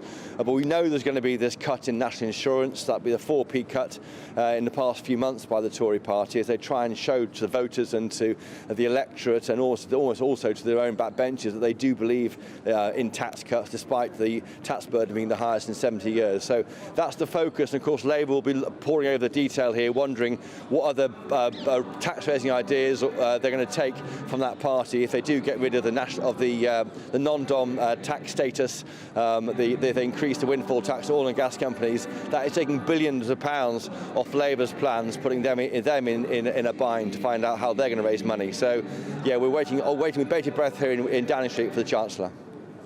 I was on my way into the studios when I bumped into a few Tory MPs. I couldn't honestly say that they had much of a spring in their step. I don't know what they're expecting, particularly as one of them had a very marginal seat. That's a 3-minute call for the Chancellor. 3-minute call for the Chancellor. So I'll be moving out of the way shortly. But that's right. I think that the problem they've got is cutting national insurance is all very well, but it doesn't really grab the headlines like income tax, because it only affects those who are in PAYE. Others aren't affected, pensioners and those who aren't in work, they're not affected by it. It doesn't cut through in the same way. And the frustration, I think, is that you have got these cuts in national insurance, but it's failed to move the polls at all. That's largely because so many voters are turned off from the Labour message. That will probably change as we get into the white heat of the election campaign later this year, but that certainly is the frustration. That would explain the gloomy countenance of those MPs you met, Andrew. Chris, I'm just looking at an email here from a viewer called Derek who says, as a pensioner who's just above the threshold for pension credits, I'd like to thank the Chancellor for missing 2 opportunities to help us out with a tax cut or something. Does he realise how many of us used to vote Conservative? Is there not still a chance, Chris, and I think there is a chance, surely, that actually the surprise may be that 1p cut in income tax? If it doesn't come in April, they signal it's coming in later in the year. I think there's a good chance of that, not least because that's what Rishi Sunak wanted to do when he was Chancellor, this time, exactly this day, 2 years ago, when he said that, didn't he? Before the defenestration of Boris Johnson, he said there would be a 1p cut in income tax in 2024. That meant this budget. So clearly, that when we saw those photographs of the PM leaning over the shoulder of the Chancellor in the Chancellor study, was he saying, don't forget that 1p for me, Jeremy Hunt? That's £9 billion, though, and that is often seen as inflationary, and that's why the Chancellor might well go just for the national insurance cut, not for income tax, because of the fear it might act to fuel inflation. And dealing with inflation and bringing inflation down is one of the key targets of this government. So, yeah, of course, that pensioner is right, but they are worried about the inflationary way of the inflation impact of cutting income tax. And of course, one thing we also know he's probably going to do, Chris, it's on the non-dom, changes to the non-dom rules on taxation, which could effectively box Labour in because they wanted to change the rules on non-doms, which they were going to use to pay for free schools for every free breakfast for every primary school child. Yeah, and other things besides. That's right. So there's about £3 billion would have been saved for the Labour government by axing non-dom status for about 35,000 people who pay a charge not to pay tax and live here, not to pay tax on overseas earnings. That was almost a personal attack at the beginning, aimed at Akshata Murthy, the PM's wife, who of course is a non-dom but voluntarily pays tax on her global earnings in the UK. So to do that, they just kind of shoot their fox, and they'll be scrambling around to find other measures. I mean, increasingly, we are seeing the two parties come together on tax and spend in many ways. We are seeing that after the Labour Party got rid of its plans to spend £28 billion on green policies a few weeks ago, there's not much that divides the parties, and that's part of a problem for Labour, because if you're the same as the Tory party, why vote Labour? That's the problem they've got to answer. They are looking at the Great British Energy idea and other measures, but there is increasingly, I think that's a problem for Labour. Why vote for them? And I think that's playing into the Tories' plan for later this year. They'll be saying, don't risk a recovering economy by gambling on Labour. Don't risk it. I know they might say we messed up during Liz Truss's premiership when we saw, of course, spiralling interest rates. But if you stick with us, it will get better. Don't risk it with Labour. So Labour's got to convince people why take the risk with us when the policies are broadly, in some big ways, the same as the Tory party. Of course, what will really matter to Rishi Sunak and the Chancellor will be what happens to the opinion polls, Chris. That's right, and the problem is the polls are are cemented, aren't they, at around 20 points plus behind, and they haven't been changed for so long, even since Mr Sunak came in. So dropping Boris Johnson, dropping Liz Truss failed to work. So we have a chance of merging out behind this team. you. Here they come. That looks to me like that's the Chancellor of the Exchequer. He's with his Treasury team. If you're listening on the radio, that's the Chancellor outside with his Treasury team. He's about to hoist that red box above his head, which has all the budget secrets in there. There he goes. Budget, Chancellor. Is this really a turning point? And he's stoically ignoring the questions.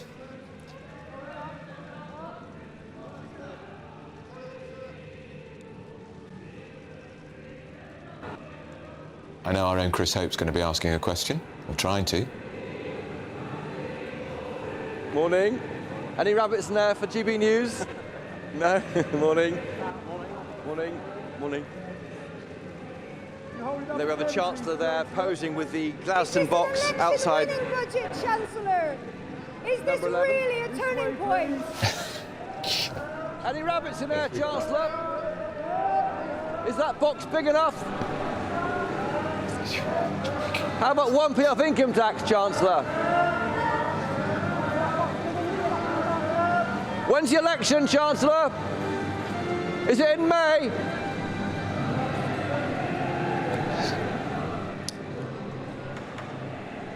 Well, he just gave a little nod. Let me in, let me in. He just gave a little nod to the Chancellor. When Chris Hope said, is the Chancellor budget, is the election in May, he gave a little nod. And he's gone back into number 11. So he's not ready to go to the Commons quite yet. Are we going to get Chris Hope? No, I think we're...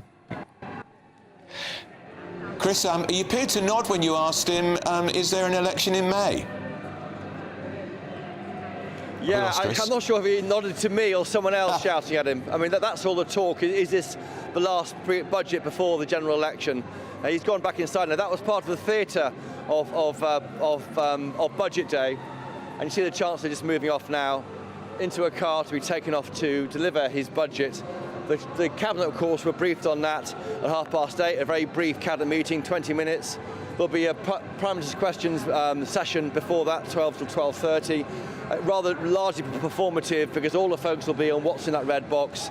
And is that going to be a pre-election budget, a tax-cutting budget, to try and get this party off the floor in the polls? We'll wait and see.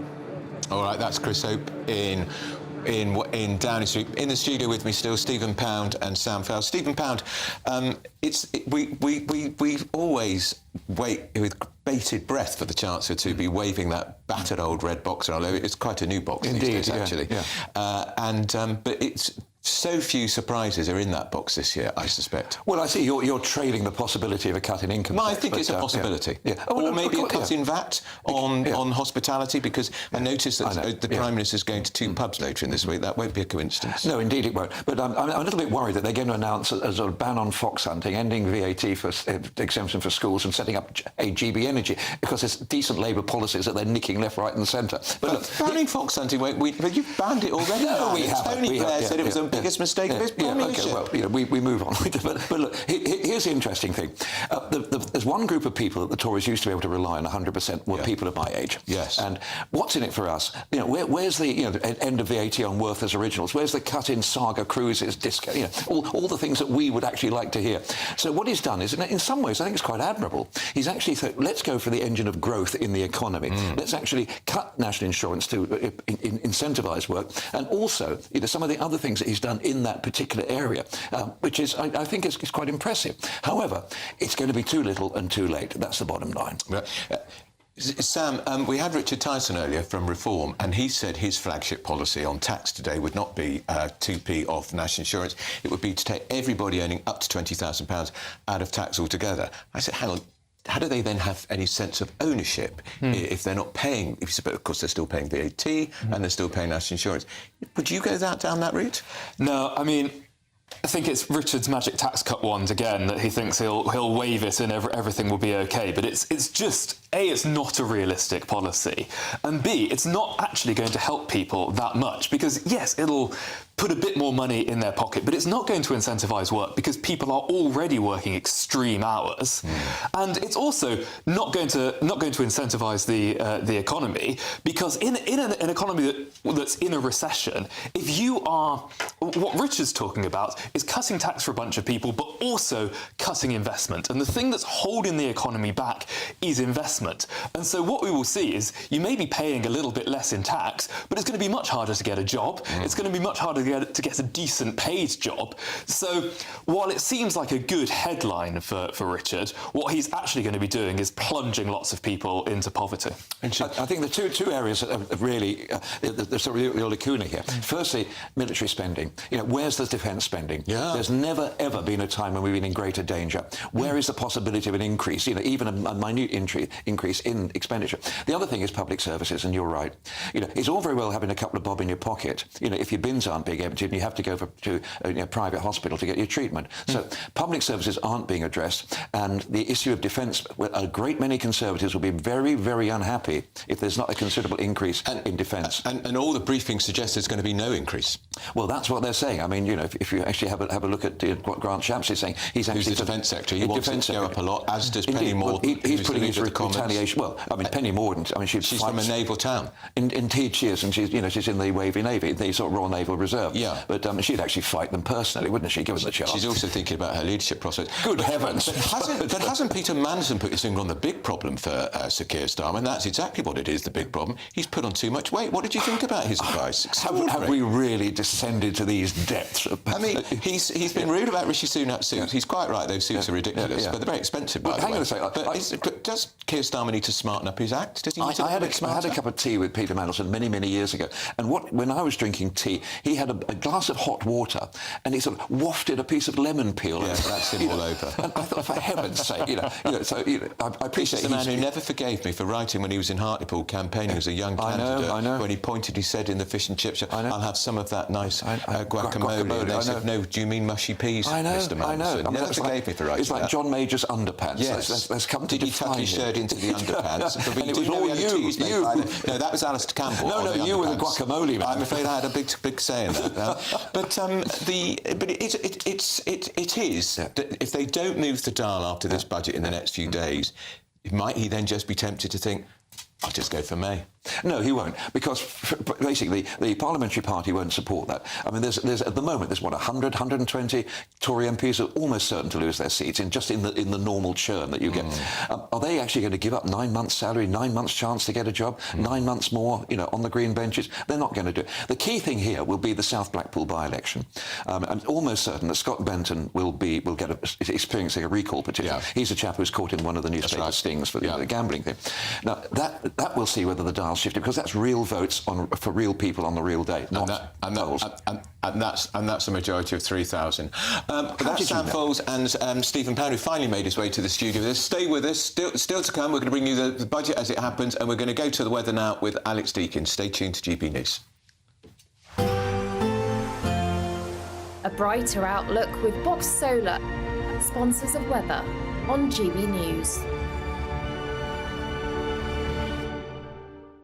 Good morning. Welcome to your weather update for the day from the Met Office for GB News. Bit of fog and frost in the south and west this morning. That should clear, and then much of the west will be fine and bright. But in the east, quite a lot of cloud again. Outbreaks of light rain over northeast England, eastern Scotland, and 1 or 2 showers breaking out over the East Midlands and southeast England through the day. 1 or 2 showers creeping into Cornwall as well. But much of the west, southwest England, Wales, Northern Ireland, western Scotland having a fine day with some spring sunshine. And that will lift the temperatures 12, maybe 13 in 1 or 2 places. Where it stays cloudy in the east, we're struggling a bit again, only single digits on that east coast and feeling colder with the breeze over the far northeast. As we go through this evening, I think we'll see the cloud breaking up a little bit more, any rain tending to fizzle out. So for most, it's a dry evening and then a dry and a clear night. That will allow the cloud to come back into the east, some mist and fog patches, and again, some patchy frost is likely in rural spots. Most towns and cities just about staying above freezing. As for Thursday, well, again, for many, it'll be dry and bright. Starting off a bit misty and murky with some low cloud. Eastern areas likely to stay fairly cloudy through the day. And we'll see a few more showers on Thursday, I suspect. Parts of southern England, the Midlands, Wales could see some heavy showers on Thursday. They'll be scattered about, but they could be on the heavy side. Many places elsewhere, again, dry, and in the sunny spells, temperatures getting up to 12 or 13. That warm feeling inside from Boxed Boilers, sponsors of weather on GB News. Thanks, Alex. Well, as you can see, the weather here in Whitehaven is absolutely beautiful today, but the mood is a little mixed as we stare down the barrel of the spring budget. We're going to be finding out what the locals here think about it. I'm going to be talking in just a moment to a local fisherman as we sit here behind this, with this beautiful harbour behind us, of what are the challenges facing if you work in that industry now.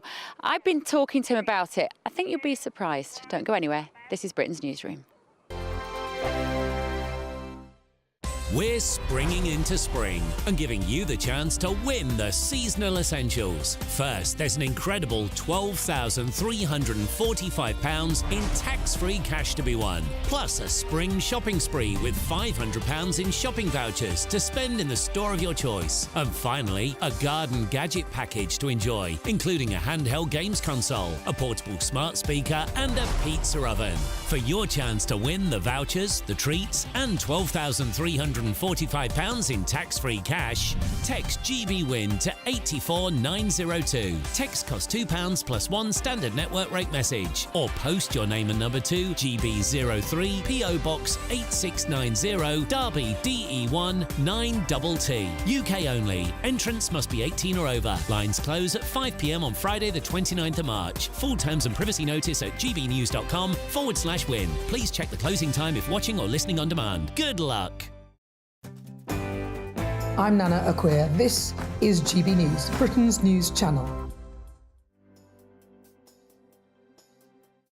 Now then, Lee Anderson here.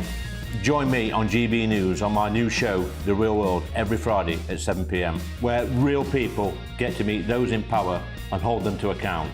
Every week, we'll be hearing your views from up and down the country in the real world. Join me at 7 on GB News, Britain's news channel. Join us every night on GB News at 11 p.m. for Headliners, which is 3 top comedians going through the next day's news stories, which is exactly what you need, because when the establishment has gone crazy, you need some craziness to make sense of it.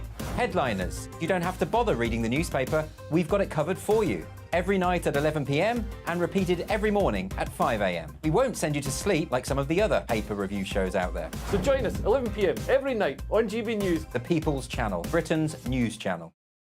I'm Michelle Dewberry, and I'm not here to tell you what to think.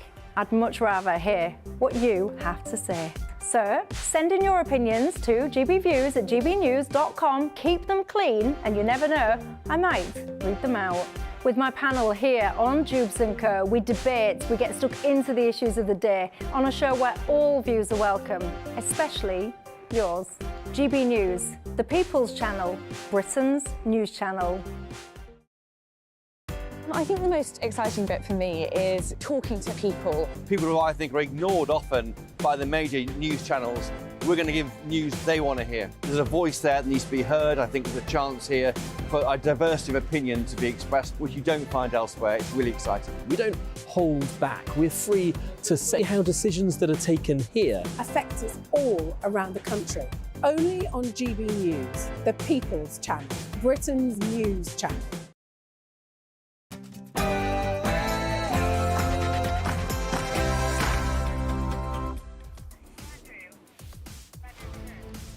It's 11 a.m. on 6th of March. This is Britain's Newsroom on GB News with Andrew Pearce and Bev Turner.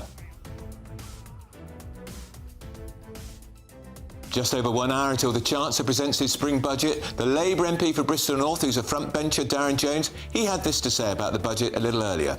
The Chancellor is saying that this is yet another plan for growth, and yesterday I looked back over the last 14 years of the Conservatives in government, and they've had 21 plans for growth over the years. This is the 22nd, and where are we? We're in the middle of Rishi's recession. So there's an extra 500 billion of public spending that's gone in during this Parliament.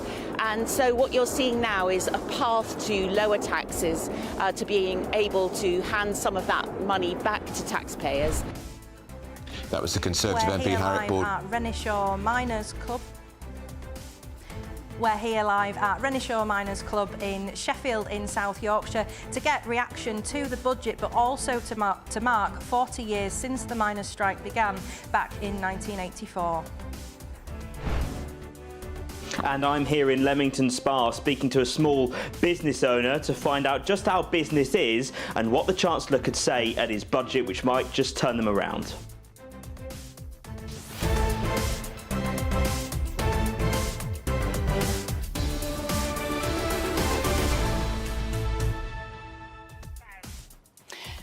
And I'm here in Whitehaven in Cumbria meeting the locals here. What do they want to hear in the budget? It's about 90 minutes to go now. Will there be any surprises in there that will make you feel at home, like you have a little bit more money to spend at the end of every month? Talking to the people here, there isn't a huge amount of optimism that we're going to get to see that. Keep your emails coming this morning, gbviews@gbnews.com. First, though, the very latest news headlines with Tatiana Sanchez.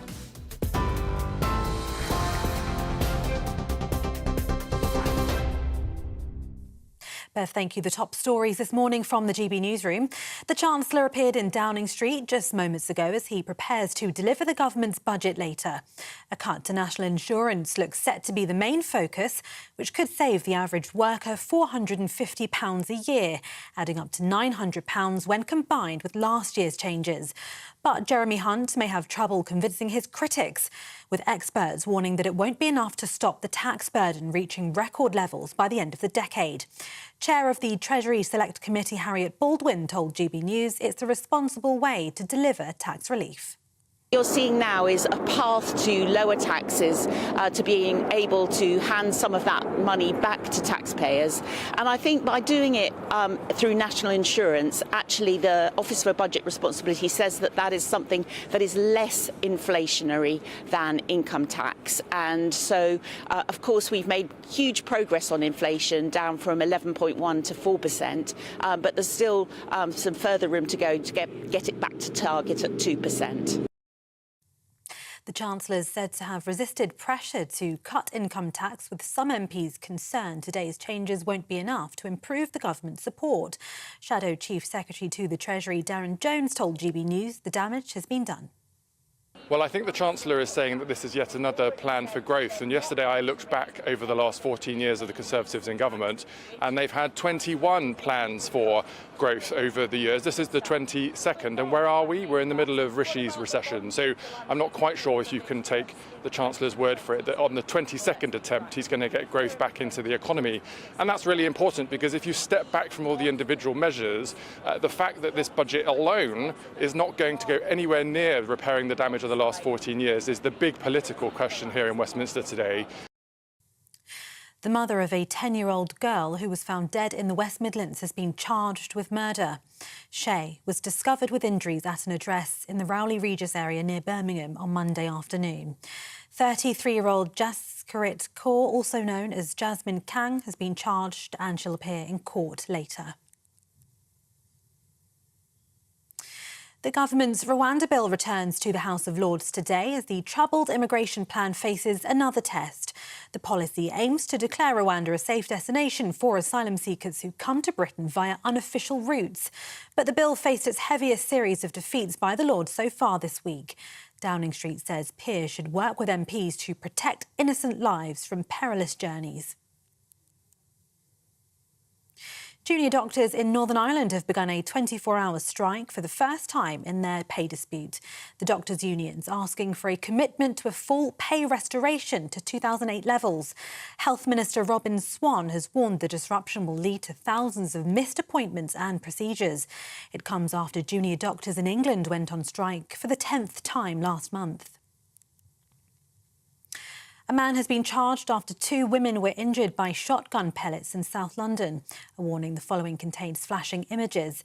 18-year-old Kaimani King has been charged and will appear in court later. It's understood a shotgun was dropped by assailants on a moped during a police chase when they then discharged, injuring 2 women with pellets who were in a nearby pub. They've now been released from hospital. Israel is to be warned that Britain's patience is running thin as the war in Gaza continues to cause extraordinary suffering. The Foreign Secretary is due to meet Benny Gantz later, who is a member of Israel's war cabinet.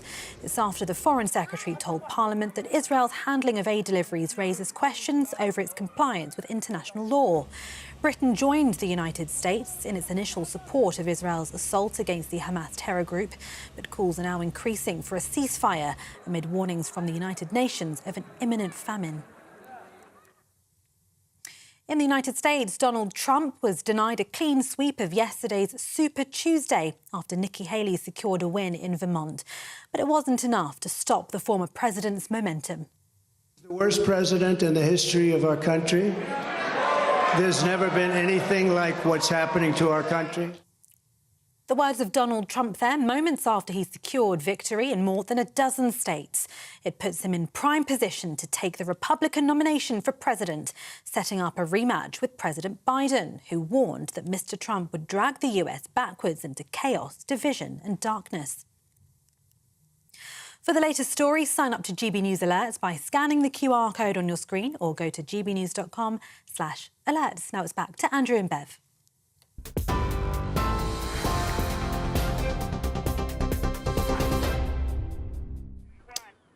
Hello and welcome to Britain's Newsroom on GB News with Andrew Pearce and Bev Turner. I'm in our Westminster studio, our spanking new Westminster studio. It is budget day, of course. The Chancellor of the Exchequer, Jeremy Hunt, will rise to his feet around 12:30 p.m. and we will bring you all the latest. My colleague Bev Turner, she is in a glorious part of the world and I'll let her explain to you exactly where she is and what she's doing. Thanks, Andrew. Yep, I'm in Whitehaven in Cumbria. It's the little coastal part of the Lake District. If you're coming up north and then you turn west and you end up here, and it is really beautiful. I've made a fisherman friend this morning. This is Andrew Carter, who's a local fisherman. How long have you been a fisherman here, Andrew, and how difficult is it now compared to, say, 10 years ago? It's very difficult now. We've been in Whitehaven commercially fishing out of here since 2015, but in them 9 years, it's dramatically changed. In what way? The rules, the regulations, the micromanagement of government organisations. It's crazy. So give us an example. So if you want to, say, hire a local lad, to be sexist, from this area to go out with you fishing for lobsters and prawns and sea bass, they're the kind of things you were telling me you fish for. How difficult is that to do? What kind of hoops do you have to jump through? Well, firstly, I can't just take him out of the harbour to see if he's going to be seasick. Take him out, have a little spin for half an hour, not commercially fish, but just to see if he's seasick. What's happened in the past, we've been able to do that. What happens now is they've got to have a medical that just came in. They've got to have a sea fish certificate to be able to go out of the harbour. So that's about £200, £100 odd for a medical. And then I take them out, and this has happened numerous times, a young lad out of the harbour, and then what happens is they're seasick, they come back in, that's it. So you've went through the process of looking for young lads around here, because that's what we want to do. We've got 7 commercial boats. We want to try and sort of employ local lads. And at the end of the day, you end up going to somebody an older one that you know there's not going to be seasick who's got the tickets. So you've spent how much on people? Like, did you say it's about £1,000 by the time you've spent everything on the course and the medicals and the certificates, just to take them out? And that's not even to fish, but just to see if they like it beyond the harbour wall. Well, to be honest, you can actually one course, which is £200, and a medical that gives you 3 months to get the other 3 courses done. So you're looking at £320 for me to take out, and then they get out there and they come back. So usually you'd like to take 3 or 4 lads out with you, because 1 or 2 of them is going to be seasick. So it's a complete waste of your money then if they get out there. But that's a new thing. That's a legislation thing. That's a health and safety issue, isn't it? Maybe the government would say, well, we can't just have you taking young lads out in case something happens to them. It's an insurance issue. No. Years gone by, this was a thriving port. There was a lot of fishermen. Fishermen used to take the sons out. The grandfathers used to take the grandkids out. They would see the industry. They would, I want to be part of that industry. There was never any issues. There's no government sort of guidelines to say this and that. We're just micromanaged. Everything's just cost. You've got the MCA, you've got the inshore fisheries, and you've got all these organisations that are all, and everything costs. It's cost. Send them on a course. We want this. The MCA boats that were okay to go out 5 years ago, they brought legislation in. Oh well, we want this changed, so they're tying boats up. It's costing tens of thousands of pounds. It's wrong. So I think what I'm hearing, and funnily enough, you're not the first person who said this today, that they've got businesses they want to run, but the regulations around them are so difficult to get round that even when you've got willing people that want to go and put in a day's work, and it's just illogical paperwork a lot of the time stopping you. What's the prognosis going forward, Andrew? What does it look like for your business now? How many boats have you got? We've got 7. We've got 7 boats. A lot of them are day boats to go out. I haven't got staff for them all because it's hard, because there's a massive decline in the fishing industry because of the regulations. What we need is some help. We need a bit of common sense, somebody to sit and listen to the fishermen, how to go forward, because what happens is these government organisations are doing things where, we'll have a forum, come and talk about it. And they don't listen to us. Something needs to seriously change. Otherwise, for you, what does your business look like in the next few years? Well, it would be very easy for me to sell my boat. We've got and go and buy property and just rent it out. I don't want to do that. Yeah, I'll get probably the same revenue with a lot less hassle, but I'm wanting to try and build. This is a great harbour. It's a great community. What we want to do is we want to try and get young lads into the industry so we can make Whitehaven great again in the northwest, and stop all this. Start listening to us. It's so frustrating. I think you speak for a lot of people, Andrew, honestly. That sense of feeling disempowered, that nobody's listening to the people of this country, Andrew, back in the studio. This idea that the government today, they might tinker around with the taxes and they might take off the 2p off national insurance, etc. But it's something about the practical, logistical workings of these businesses which is making it so difficult for people. Andrew, back to you. All right, thanks for that, Bev Turner. And really a perfect guest having in the studio with me now, Shankar Singham, former advisor to the US to the Secretary of State for International Trade and co-chairman of the Growth Commission. Shankar Singham, I thought Brexit was going to make people like Andrew's life up there in Whitehaven as a fisherman much better. And it doesn't appear it hasn't. Why not? Yeah, I speak as a Brexiteer. Yeah, I mean, it's very interesting to hear what Andrew was saying to Bev there, because what we did in the Growth Commission is looking at budgets for the UK. 3 things need to focus on: tax, spending and regulatory reform. And the third thing, regulatory reform, is the biggest mover. So we've projected a budget that would give you about 28% GDP per capita growth over a 20-year period, which is huge, £15,000 for every man, woman and child in the UK over that period of time. most of that, I mean, a significant amount of that is actually regulatory reform. It's exactly the issues that Andrew was talking about. How can we streamline regulations? How can we... they have actually imposed this growth duty now on regulators, so regulators actually have to consider economic growth, which is a step in the right direction. But, you know, we need to do a lot more. We need to do a lot more on planning. Planning is a huge mover of these things right now. I mean, Andrew talked about the number of people he has to deal with. If you're trying to do anything with planning, building anything, not just housing, but anything, you have to deal with tens of different groups, statutory consultees, you know, councils are worried about judicial review. I mean, there is everything in the system is designed to slow things down and stop things from happening, and we need to cut through that. So regulatory reform is important, but tax is important. I mean, I don't want to understate that targeted tax cuts, such as the ones that we've proposed, are very, very important. Which tax cuts are you proposing?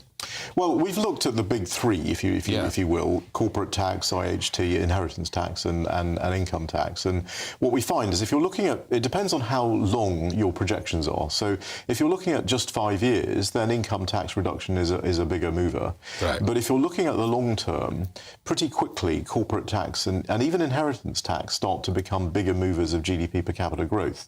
And one of the reasons inheritance tax, and we did some work on this in the Growth Commission, because people were talking about it, and we actually projected what the likely gain was going to be. And one of the problems with inheritance tax in the UK is our tax rate is very, very high.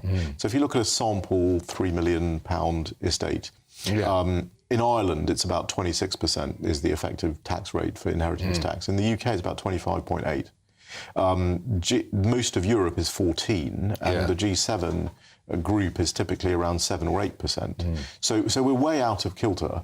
And it's a pernicious tax, because we pay tax in it already. And also what it does do, and it is doing, is causing people to make different decisions. You know, it's linked to other things that we're worried about. So we're worried about the productivity of the country, and particularly how you get older people back into the workforce after they essentially left the workforce because of the COVID lockdowns. So how do you do that? Well, telling them that they're going to have to pay all this extra tax if they continue to work into their 50s and 60s is not the way to do that. You know, that discourages them. So a lot of these things are interrelated: the tax, the spending, the regulatory reform. It's all interconnected. So I think, you know, productivity is the big driver that we need to... But the moment you used the expression regulatory reform, you see people's eyes glazing over, and no government has embraced it, no government's engaged, and I don't see we're going to get that with the Labour government either. Because it's about long term. All they think about is short term, getting through the next 6 months, the next year. Yeah, it's long term. It's also difficult, because the reality is that when you want to change something, people have been talking about planning reform, as you know, you have, many people have, for many, many years. Why can we not do planning reform? Because there are lots of people who benefit from the current system. And to get them to actually embrace reform, or to start to streamline things, to remove some of the powers of some of these bodies that sort of stand in the way of reform, requires two things. One is to show people what the cost, and that's one of the things in the Growth Commission we want to do. We want to show people, if you look at that 28% gain that we projected for over 20 years, about a third of that is just planning reform, just by itself, planning reform. So if you think about that, £15,000 for every man, woman and child in the UK, £5,000 of that, roughly, is planning reform. So you've got to show people this is the gain. This is what you're leaving on the table if you don't do this. And then you have to show people how to do it. And part of this is some of the things they have done, which is, you know, introducing this economic growth duty into regulators. I think every regulator should at least have that as part of their consideration. And economic growth shouldn't be confused with other things. There's a danger here also that economic growth gets confused with sustainability and net zero targets and all kinds of other things. We need to have a very clear view that if a regulator is thinking about economic growth along with other things, they should be thinking about primarily the effect on competition. We need a much, much more competitive economy. I mean, you know, there's a lot of discussion about 99% mortgages. Well, the question we have to ask ourselves is, why is it that in every other country in the world, or most other countries in the world, the idea of a fixed rate mortgage for 30 years is normal?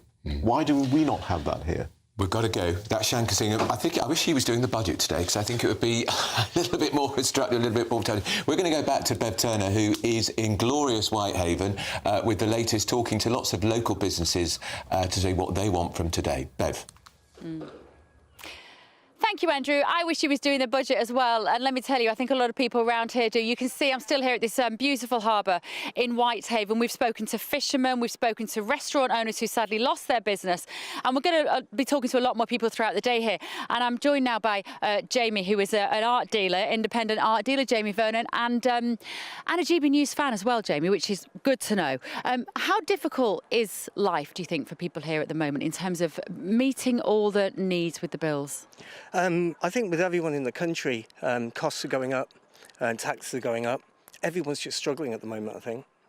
And what would you like the Chancellor to do today? What would help you in your business particularly, do you think? I think the problem is he's going to be messing around at the edges.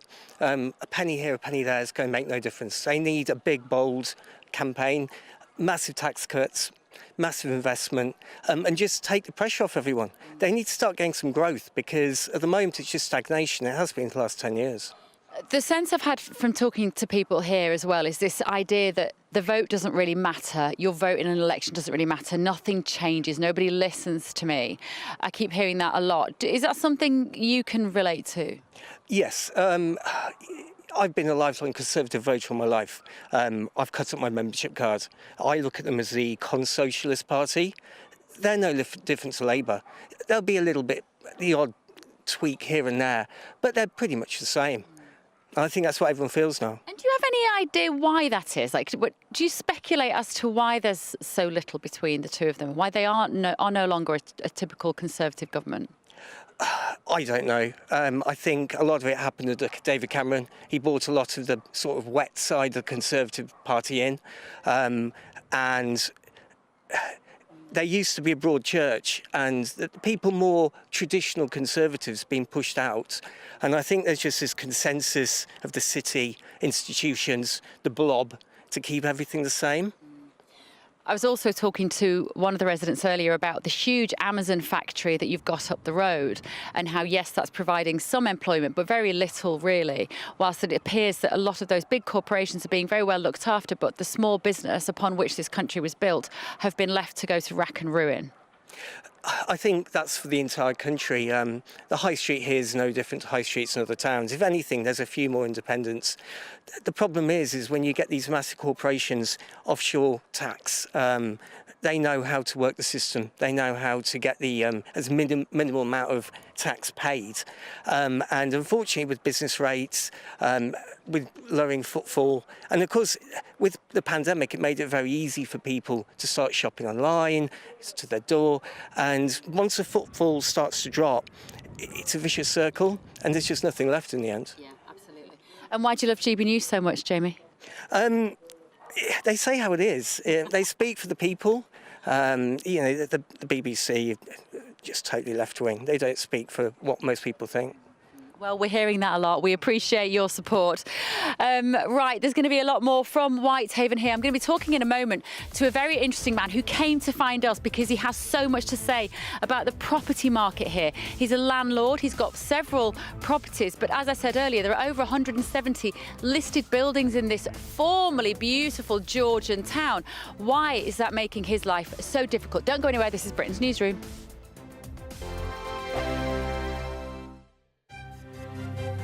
GB News Breakfast, every day from 6 a.m. People in this field and they talk about mental health assistance.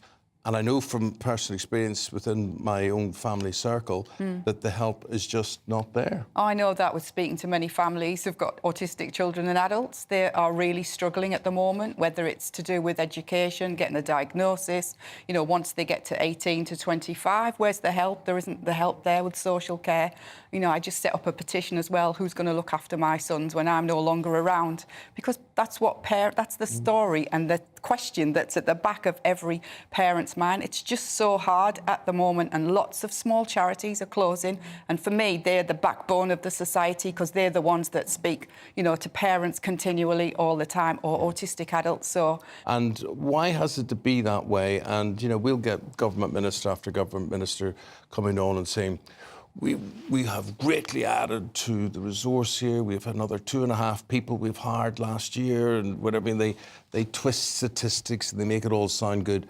But I know from the work I do in the charitable world, and I know from people who I know personally, it just isn't there. So stop telling it is. And the thing is, the demand for mental health care has just ballooned.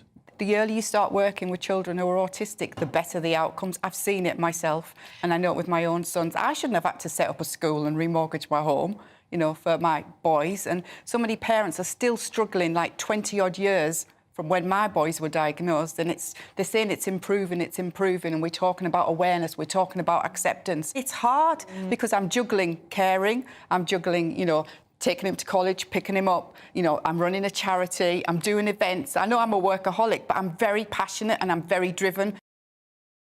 Big news, big debates, big opinion. Patrick Christie's Tonight is the week's biggest show. Every weekday, 9 to 11 p.m, we've got the inside track on the day's top stories. There'll be sharp takes you won't get anywhere else. We will set the news agenda, not just follow it, and I want to bring you along for the ride. Whatever it is, we'll have our finger on the pulse. It's news, but it's this close to entertainment.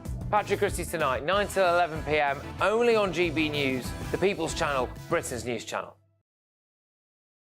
I'm Michelle Dewberry, and I'm not here to tell you what to think. I'd much rather hear what you have to say. So, send in your opinions to gbviews@gbnews.com. Keep them clean, and you never know, I might read them out. With my panel here on Jubes & Co, we debate, we get stuck into the issues of the day on a show where all views are welcome, especially yours.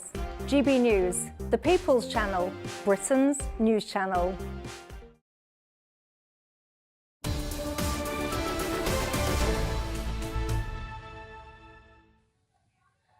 11:25 with Britain's Newsroom on GB News with Andrew Pearce in Westminster for the budget, and Bev Turner, who is in Whitehaven. Well, it is the budget day. It's finally here. All over the papers are reports of a 2p cut to national insurance, which is worth £450 a year if you're earning £35,000, and possible changes to non-dom status. So, joining us now is our reporter Anna Riley, who is in Sheffield. Anna, what's the view where you are? Good morning, Andrew. Well, yes, we are obviously covering the budget day with that announcement coming up at 12:30, but we're also here at Renishaw Miners Club near Sheffield in South Yorkshire to mark the 40th anniversary of the miners' strikes that began this day, March the 6th, back in 1984. I'm joined by David Turton. He's a former miner. He worked in the pits in South Yorkshire for 31 years. David, what does this anniversary of the strikes mean to you? It makes me angry, makes me sad, and makes me proud. Angry about the loss of an industry. Proud of every man who gave up a year's wages in the fight. You know, sorry. And sad about what happened to the industry. We lost a total industry, and we lost it because of the actions of one person, and that was Margaret Thatcher. Margaret Thatcher came into power in '79, and she spent 4 years planning this strike. She stockpiled coal at every pit. She stockpiled coal so that there wouldn't be power shortages like there was in the strike which Edward Heath lost his premiership in '74. So it was a revengeful strike. It wasn't a strike, it was a war. It was a war on the working classes, it was a war on the miners, it was a war on the mining industry. What we mustn't forget is when I said pride, it's pride for every man. Hero is a word which is flippantly used nowadays. Footballers get called heroes, rugby players get called heroes. Miners who gave up a year's salary to strike for a job, no money involved, not better conditions, for a job to work in a dirty, dangerous, dusty environment, and that's what they were fighting for. And we must never lose that fact. The strikes what are going on nowadays, every one of them bears the same resemblance. It's about money. Miners' strike was the only strike what happened and will ever happen, where people strike to keep a job, which really wasn't worth keeping. It was bad for your health and everything else. And on that, David, obviously there's been a lasting impact on mining communities. A lot of them now are run down. There's a lot of unemployment. There's a lot of problem with housing. It's had a negative impact in a lot of areas. What would you want to see for areas like this in the Chancellor's budget this afternoon? What would you like to see him do? Well, in the budget for areas like this, I'd like to see investment in manufacturing industry, so to give proper jobs back, not jobs stacking shelves and collecting trolleys in a supermarket car park, which I see miners doing nowadays. And as far as the budget's concerned, I think you ought to concentrate on health service, elderly care, child care, and make sure that there's provisions for the hospitals to let them continue the excellent work they do. He's on about cutting taxes. You don't cut taxes. If you've got a surplus which will allow you to cut tax, put that surplus into our public services which benefit every single person in this country. And they will be pleased about that. Thank you so much, David. So David Turton, their former miner, sharing his views on marking this 40 years of the miners' strikes and also the upcoming budget this afternoon and what he'd like to see. We'll be back this afternoon with more reaction to that budget. All right, that's Anna Riley in Sheffield. We're going to go straight to the headlines now with Tatiana Sanchez.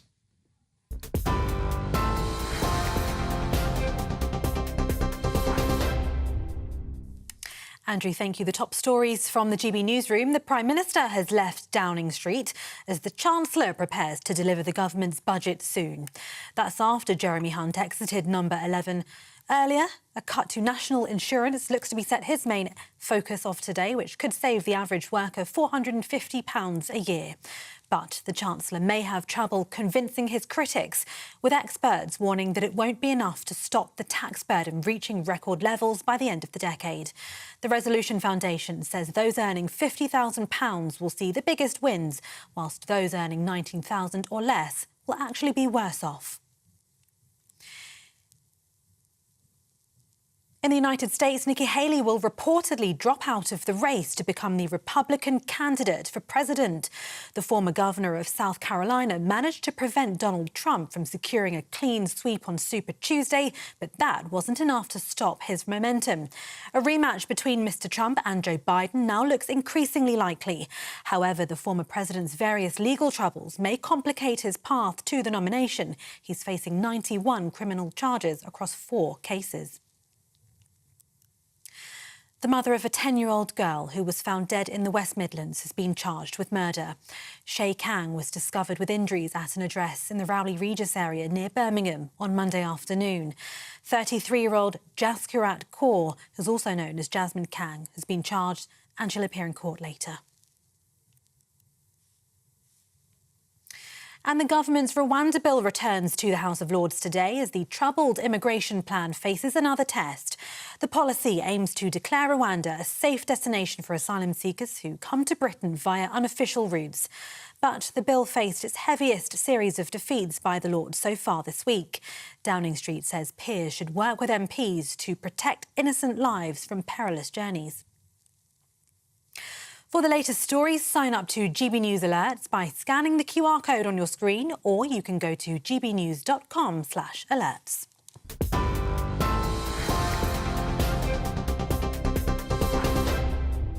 For exclusive, limited edition and rare gold coins that are always newsworthy, Rosalind Gold proudly sponsors the GB News Financial Report. Here's a quick snapshot of today's markets. The pound will buy you $1.2726 and 1.1700 euros. The price of gold is £1,672 and 6 pence per ounce. And the FTSE 100's at 7,661 points. Rosalind Gold proudly sponsors the GB News Financial Report. Patrick Christie's Tonight. Weekdays from 9 p.m. Well, to cut a very long story short, I was the chaplain in a school, and a pupil asked me to preach on how come they were told they had to accept the LGBT stuff in a Christian school. I thought that was a fair question. So I said, ultimately, no, you don't have to accept anybody else's ideas. You make up your own minds. And so on topics like the marriage being between a man and a woman, biological sex being real, gender identity not making perfect sense, therefore can't be entirely true. I said, you know, you may adopt the church's position on that and respect the people you disagree with, but you make up your own mind, for which, as you say, I was reported to Prevent, the anti-terror watchdog, secular safeguarding authorities, the Teaching Regulation Agency, Disclosure and Barring Service, all of whom eventually cleared me, but I lost my job at the school, and that's why there's legal action ongoing. It's an incredibly powerful sermon, to be fair. What do you make of Justin Welby in his current role? I've obviously rattled off quite a few things there. I mean, you've had personal experience of feeling quite abandoned. What's your view on his position? Well, he's doing a very difficult job, in fairness to him. My personal view is perhaps he's not doing the best job of it. I'll be diplomatic about it. In a sense, I'm on the wrong side of things as far as he's concerned, I guess. Not a word of support, not a whisper from anyone in the Church of England's hierarchy for someone simply saying, you may accept the Church of England's own teaching. And I can't quite see how he can square that in his own head. But you know, he would have to answer to that himself, I guess. I mean, the irony is that, though this is obviously through no fault of your own, the Church of England has recently baptised people who have gone on to not just be referred to Prevent, but actually commit acts of terrorism. Meanwhile, you were referred to Prevent for essentially teaching. Now then, Lee Anderson here. Join me on GB News on my new show, The Real World, every Friday at 7 p.m, where real people get to meet those in power and hold them to account. Every week, we'll be hearing your views from up and down the country in the real world. Join me at 7 on GB News, Britain's news channel. Every Sunday from 11, join Michael Portillo. There will be topical discussion, looking at the week before and the week to come. So kick back and relax at 11 a.m. on Sundays on GB News with me, Michael Portillo. GB News, the People's Channel, Britain's news channel. I'm Andrew Doyle. Join me at 7 o'clock every Sunday night for Free Speech Nation, the show where I tackle the week's biggest stories in politics and current affairs with the help of my two comedian panellists and a variety of special guests. Free Speech Nation, Sunday nights from 7 on GB News, the People's Channel, Britain's news channel.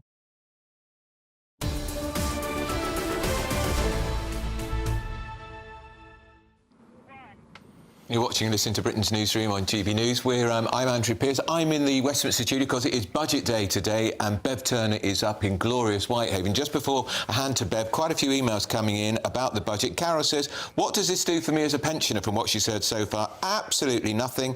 It's the tax thresholds that should have increased because a lot of pensioners, I'm afraid, are going to be dragged into higher taxes. And but a lot of people are saying they agree with Peter Mandelson that it matters how Rishi Sunak and Keir Starmer look. And Paul says, the fact is the majority of the electorate don't listen to details in political speeches, but they use their eyes, and the image of the politician is important. Good looks and good dress all help win elections. Remember Kennedy in the USA and Blair here. Compared to Corbyn, and don't forget, of course, Michael Foot in that so-called donkey jacket. It wasn't a donkey jacket, but that's what people thought he was wearing at the Cenotaph back in the 1980s. Let's go back to Whitehaven with Bev, who's got some more interesting guests to talk to. Bev. Thank you, Andrew. Before I go to my guest, I've got a fantastic local gentleman I'm going to talk to in just a moment, but I just want to show you this area a little bit. So this is the marina here in Whitehaven. If you're just switching on, it's in Cumbria. It's about 40 miles, Carlisle is 40 miles north of here. And this was a town built on the coal industry in the 17th and 18th century. And if Emil, my wonderful cameraman, can just show us the shot up there on the hillside. So on the cliff top there, looking out onto the sea, that was the Welling Wellington Colliery, which had the worst disaster in this area. In 1910, there were almost 150 men and boys killed with a methane explosion at the pit there. In fact, this week, of course, it's 40 weeks since the miners' strikes of the 1980s. And there's going to be 40 years, and there's going to be a new coal pit that's going to be here, but that's going to be for steel making.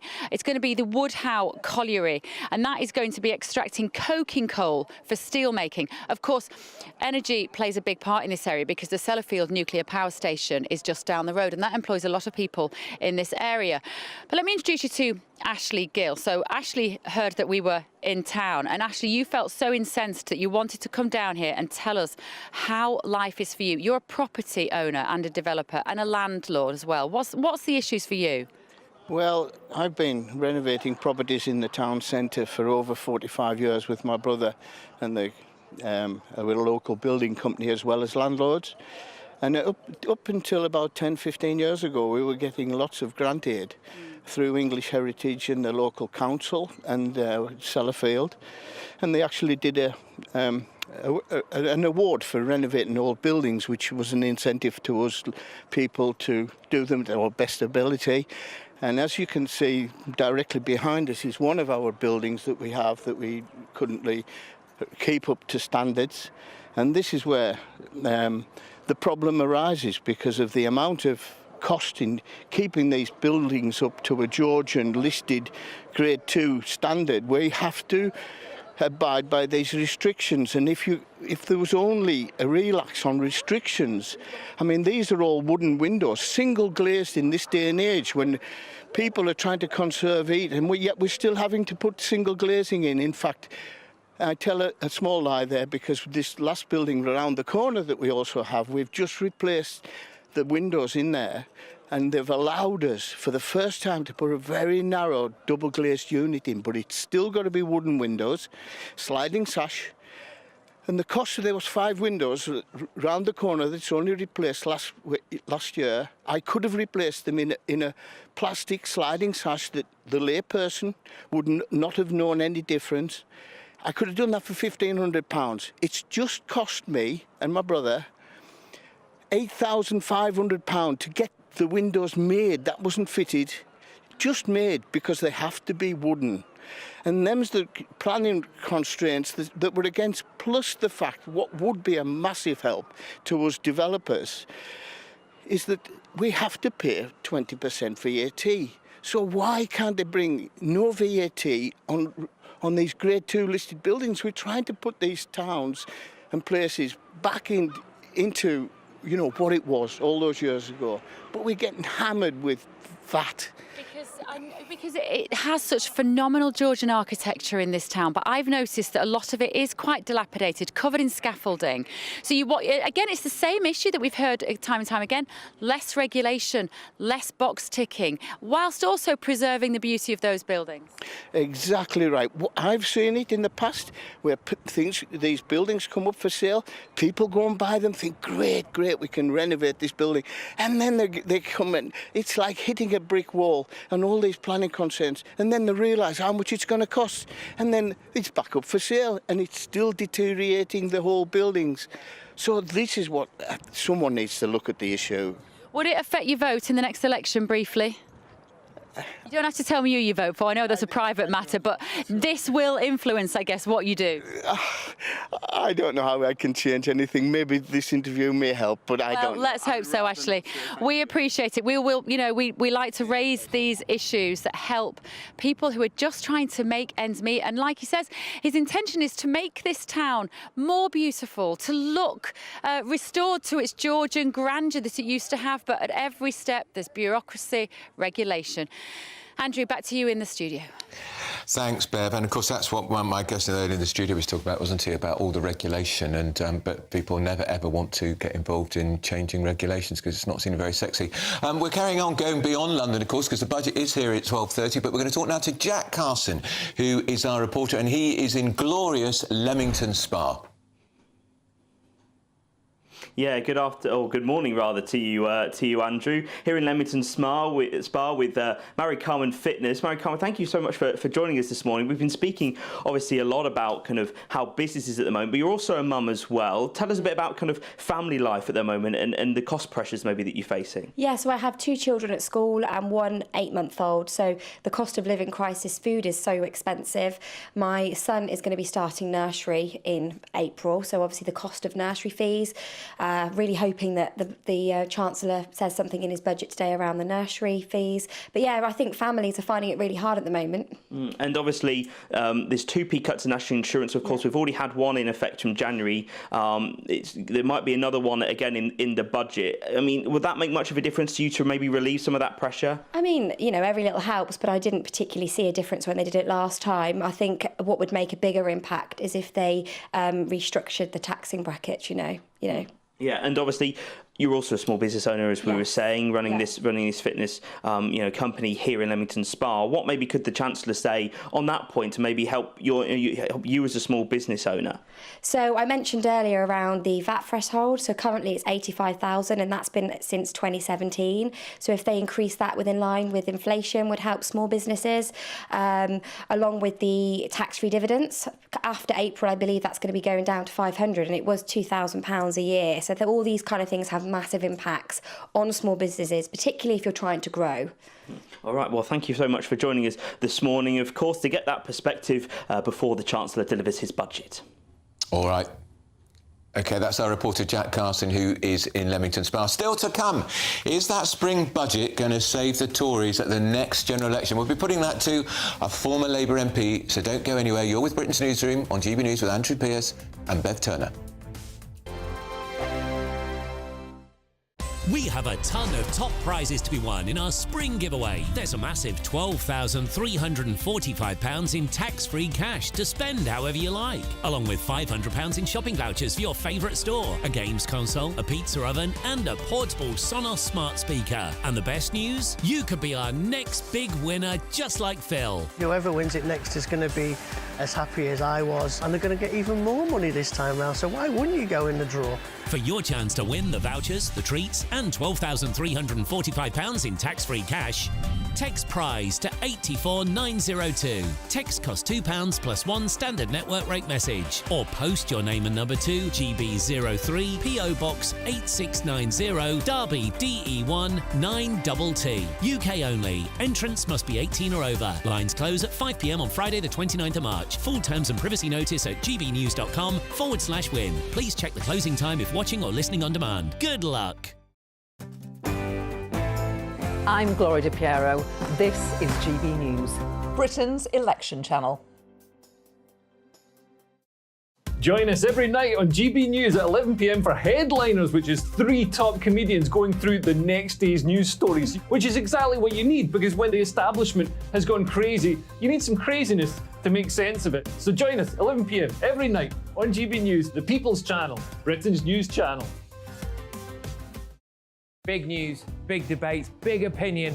Patrick Christie's Tonight is the week's biggest show. Every weekday, 9 to 11 p.m, we've got the inside track on the day's top stories. There'll be sharp takes you won't get anywhere else. We will set the news agenda, not just follow it, and I want to bring you along for the ride.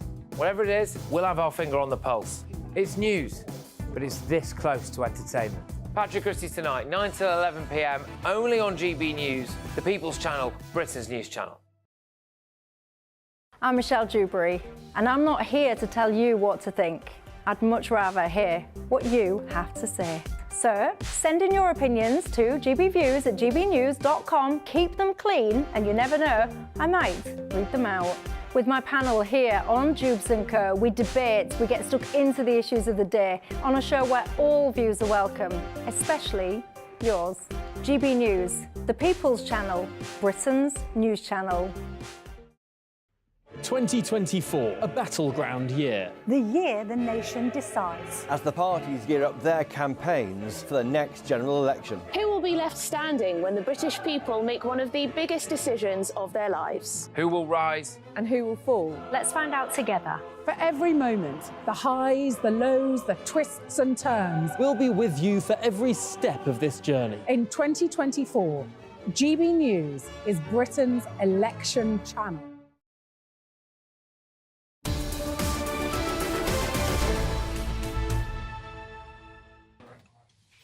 Well, not long to go now to the budget.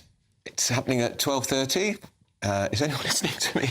With me in the studio is Olivia Attlee, our political correspondent, and the former Labour MP, Stephen Pound. Olivia, set the scene. This is a very difficult one for Jeremy Hunt. Got a lot resting on his shoulders. It's a very difficult one indeed. He has to pull some sort of rabbit out of the hat, which will snatch Conservatives, absolutely, victory from the jaws of defeat, which almost everyone now thinks is impossible. He's already told us that he is going to reduce national insurance by 2p in the pound. It's really unusual for a Chancellor to announce a measure in the budget in advance, and it's got whispers in Westminster started that actually Jeremy Hunt has something else up his sleeve. That's very unlikely to be the big, bold move of the budget if he's announced it a day in advance. So what else might he do? Well, there's a lot of pressure from Conservative MPs for him to reduce income tax as well. Now, that was a measure that was being discussed a few weeks ago, but it was thought that Jeremy Hunt had decided against it on the grounds that it would be very expensive indeed. About 14 billion was the estimate, and he only has 13 billion to play with. Well, an election. That's what he got to lose. There is worry that he could end up in a sort of Liz Truss position if he goes too wild with tax cuts. But on the other hand, if he doesn't do that 1p cut to income tax, there will be lots of Conservative MPs who will be very fed up indeed. National insurance is all very well, but it only benefits workers, not pensioners. And as we know, the grey vote tends to be the most reliable at elections. Those are the people who actually turn up to the polling stations. So could Jeremy Hunt do both things? Could he cut national insurance and income tax? It would play very well with his MPs, probably play quite well with the public in the short term. Well, in the hot seat during the budget are Tom and Emily. Is there something else? There's got to be something else. Maybe VAT on hospitality? This is what is the chatter in Westminster, that there must be something that has not yet been pre-announced. If we remember back to Clement Attlee's government... I can't remember that far. Stephen Pound is in the studio. It was, of course, his Chancellor that was fired, that lost his job for mentioning one aspect of the budget to a newspaper editor. Before that. And now we have practically the entire budget pre-announced to the papers. There must be something that has been held back. But as Olivia says, what that could be, all right. Well, that's it from Britain's Newsroom on GB News. Annie has your weather, and stay tuned for the budget, of course. A brighter outlook with Box Solar, sponsors of weather on GB News.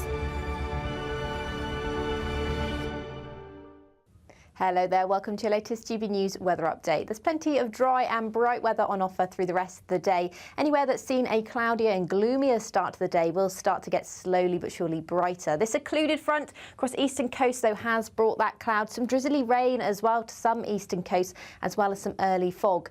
Through the next few hours, that should slowly continue to lift and clear, though it will probably stay quite gloomy across eastern coast of Scotland through much of the day. But some sunny spells to come, particularly across western areas through the rest of the day, where it's been a very sunny start to the day. And in the sunshine, it will feel fairly pleasant. Highs of 11, 12, possibly 13 degrees. But in the east, where we've got an onshore breeze, it'll be much closer to 5 or 6 degrees, so quite a bit cooler here.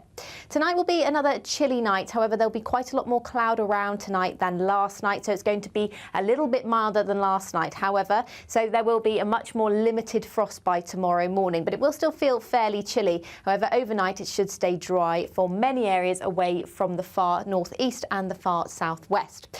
And then through Thursday, there'll be further dry and bright weather around, particularly through the morning. There'll be a bit more cloud around, however, particularly where it's been so bright and sunny so far today across western areas. And there is a risk of showers developing into the afternoon, particularly for the Midlands, parts of Wales, into northern areas of England as well as eastern Scotland.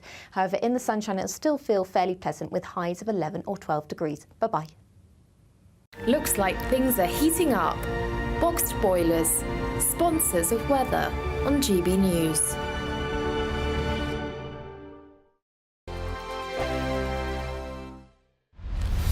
Farage, Monday to Thursday from 7 p.m. We're always told that there is a huge need for care workers in Britain.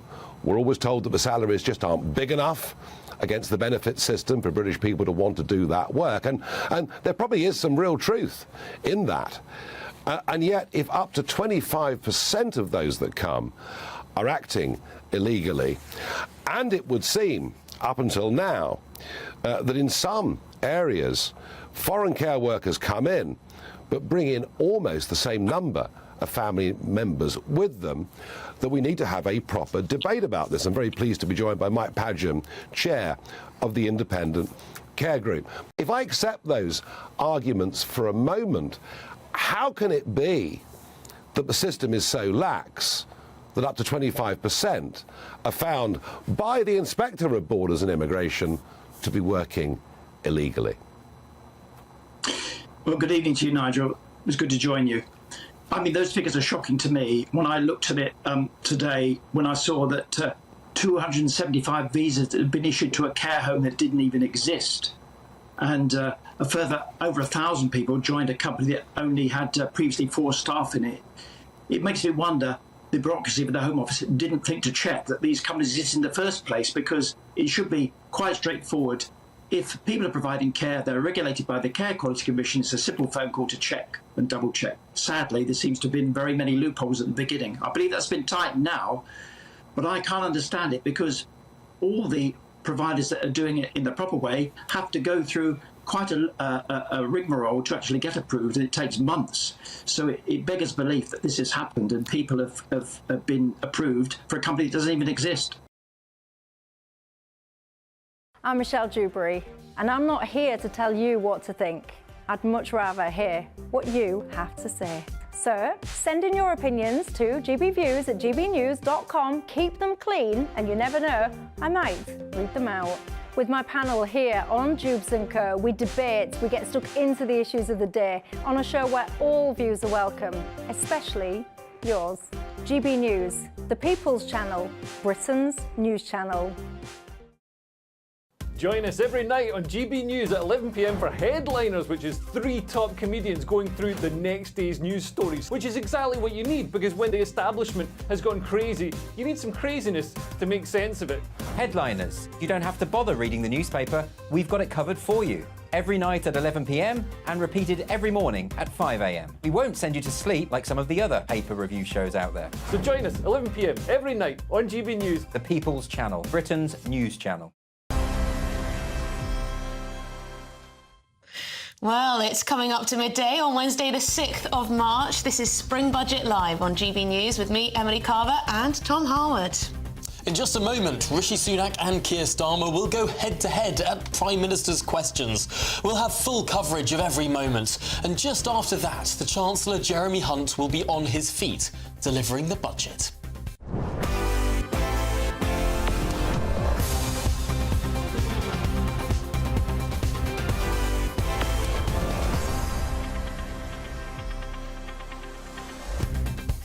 Good stuff. Well, with us in the studio is our political editor, Christopher Hope, and, of course, GB News presenter and former Labour MP, Gloria De Piero. Thank you very much indeed for joining us on this very exciting day. It's a pleasure to be with you both. Well, is this an exciting day, Gloria, as a former politician? Well, it's interesting, actually, because Chris and I, obviously, are normally here presenting PMQs today, but actually, no one in that chamber, the MPs, are not bothered about PMQs today. They're just looking at their watches going, come on, what time's the main event? They'll have been in there earlier, much earlier than normal, because they want to get their seat for the budget. And obviously it's quite anxious because you want your team to do well.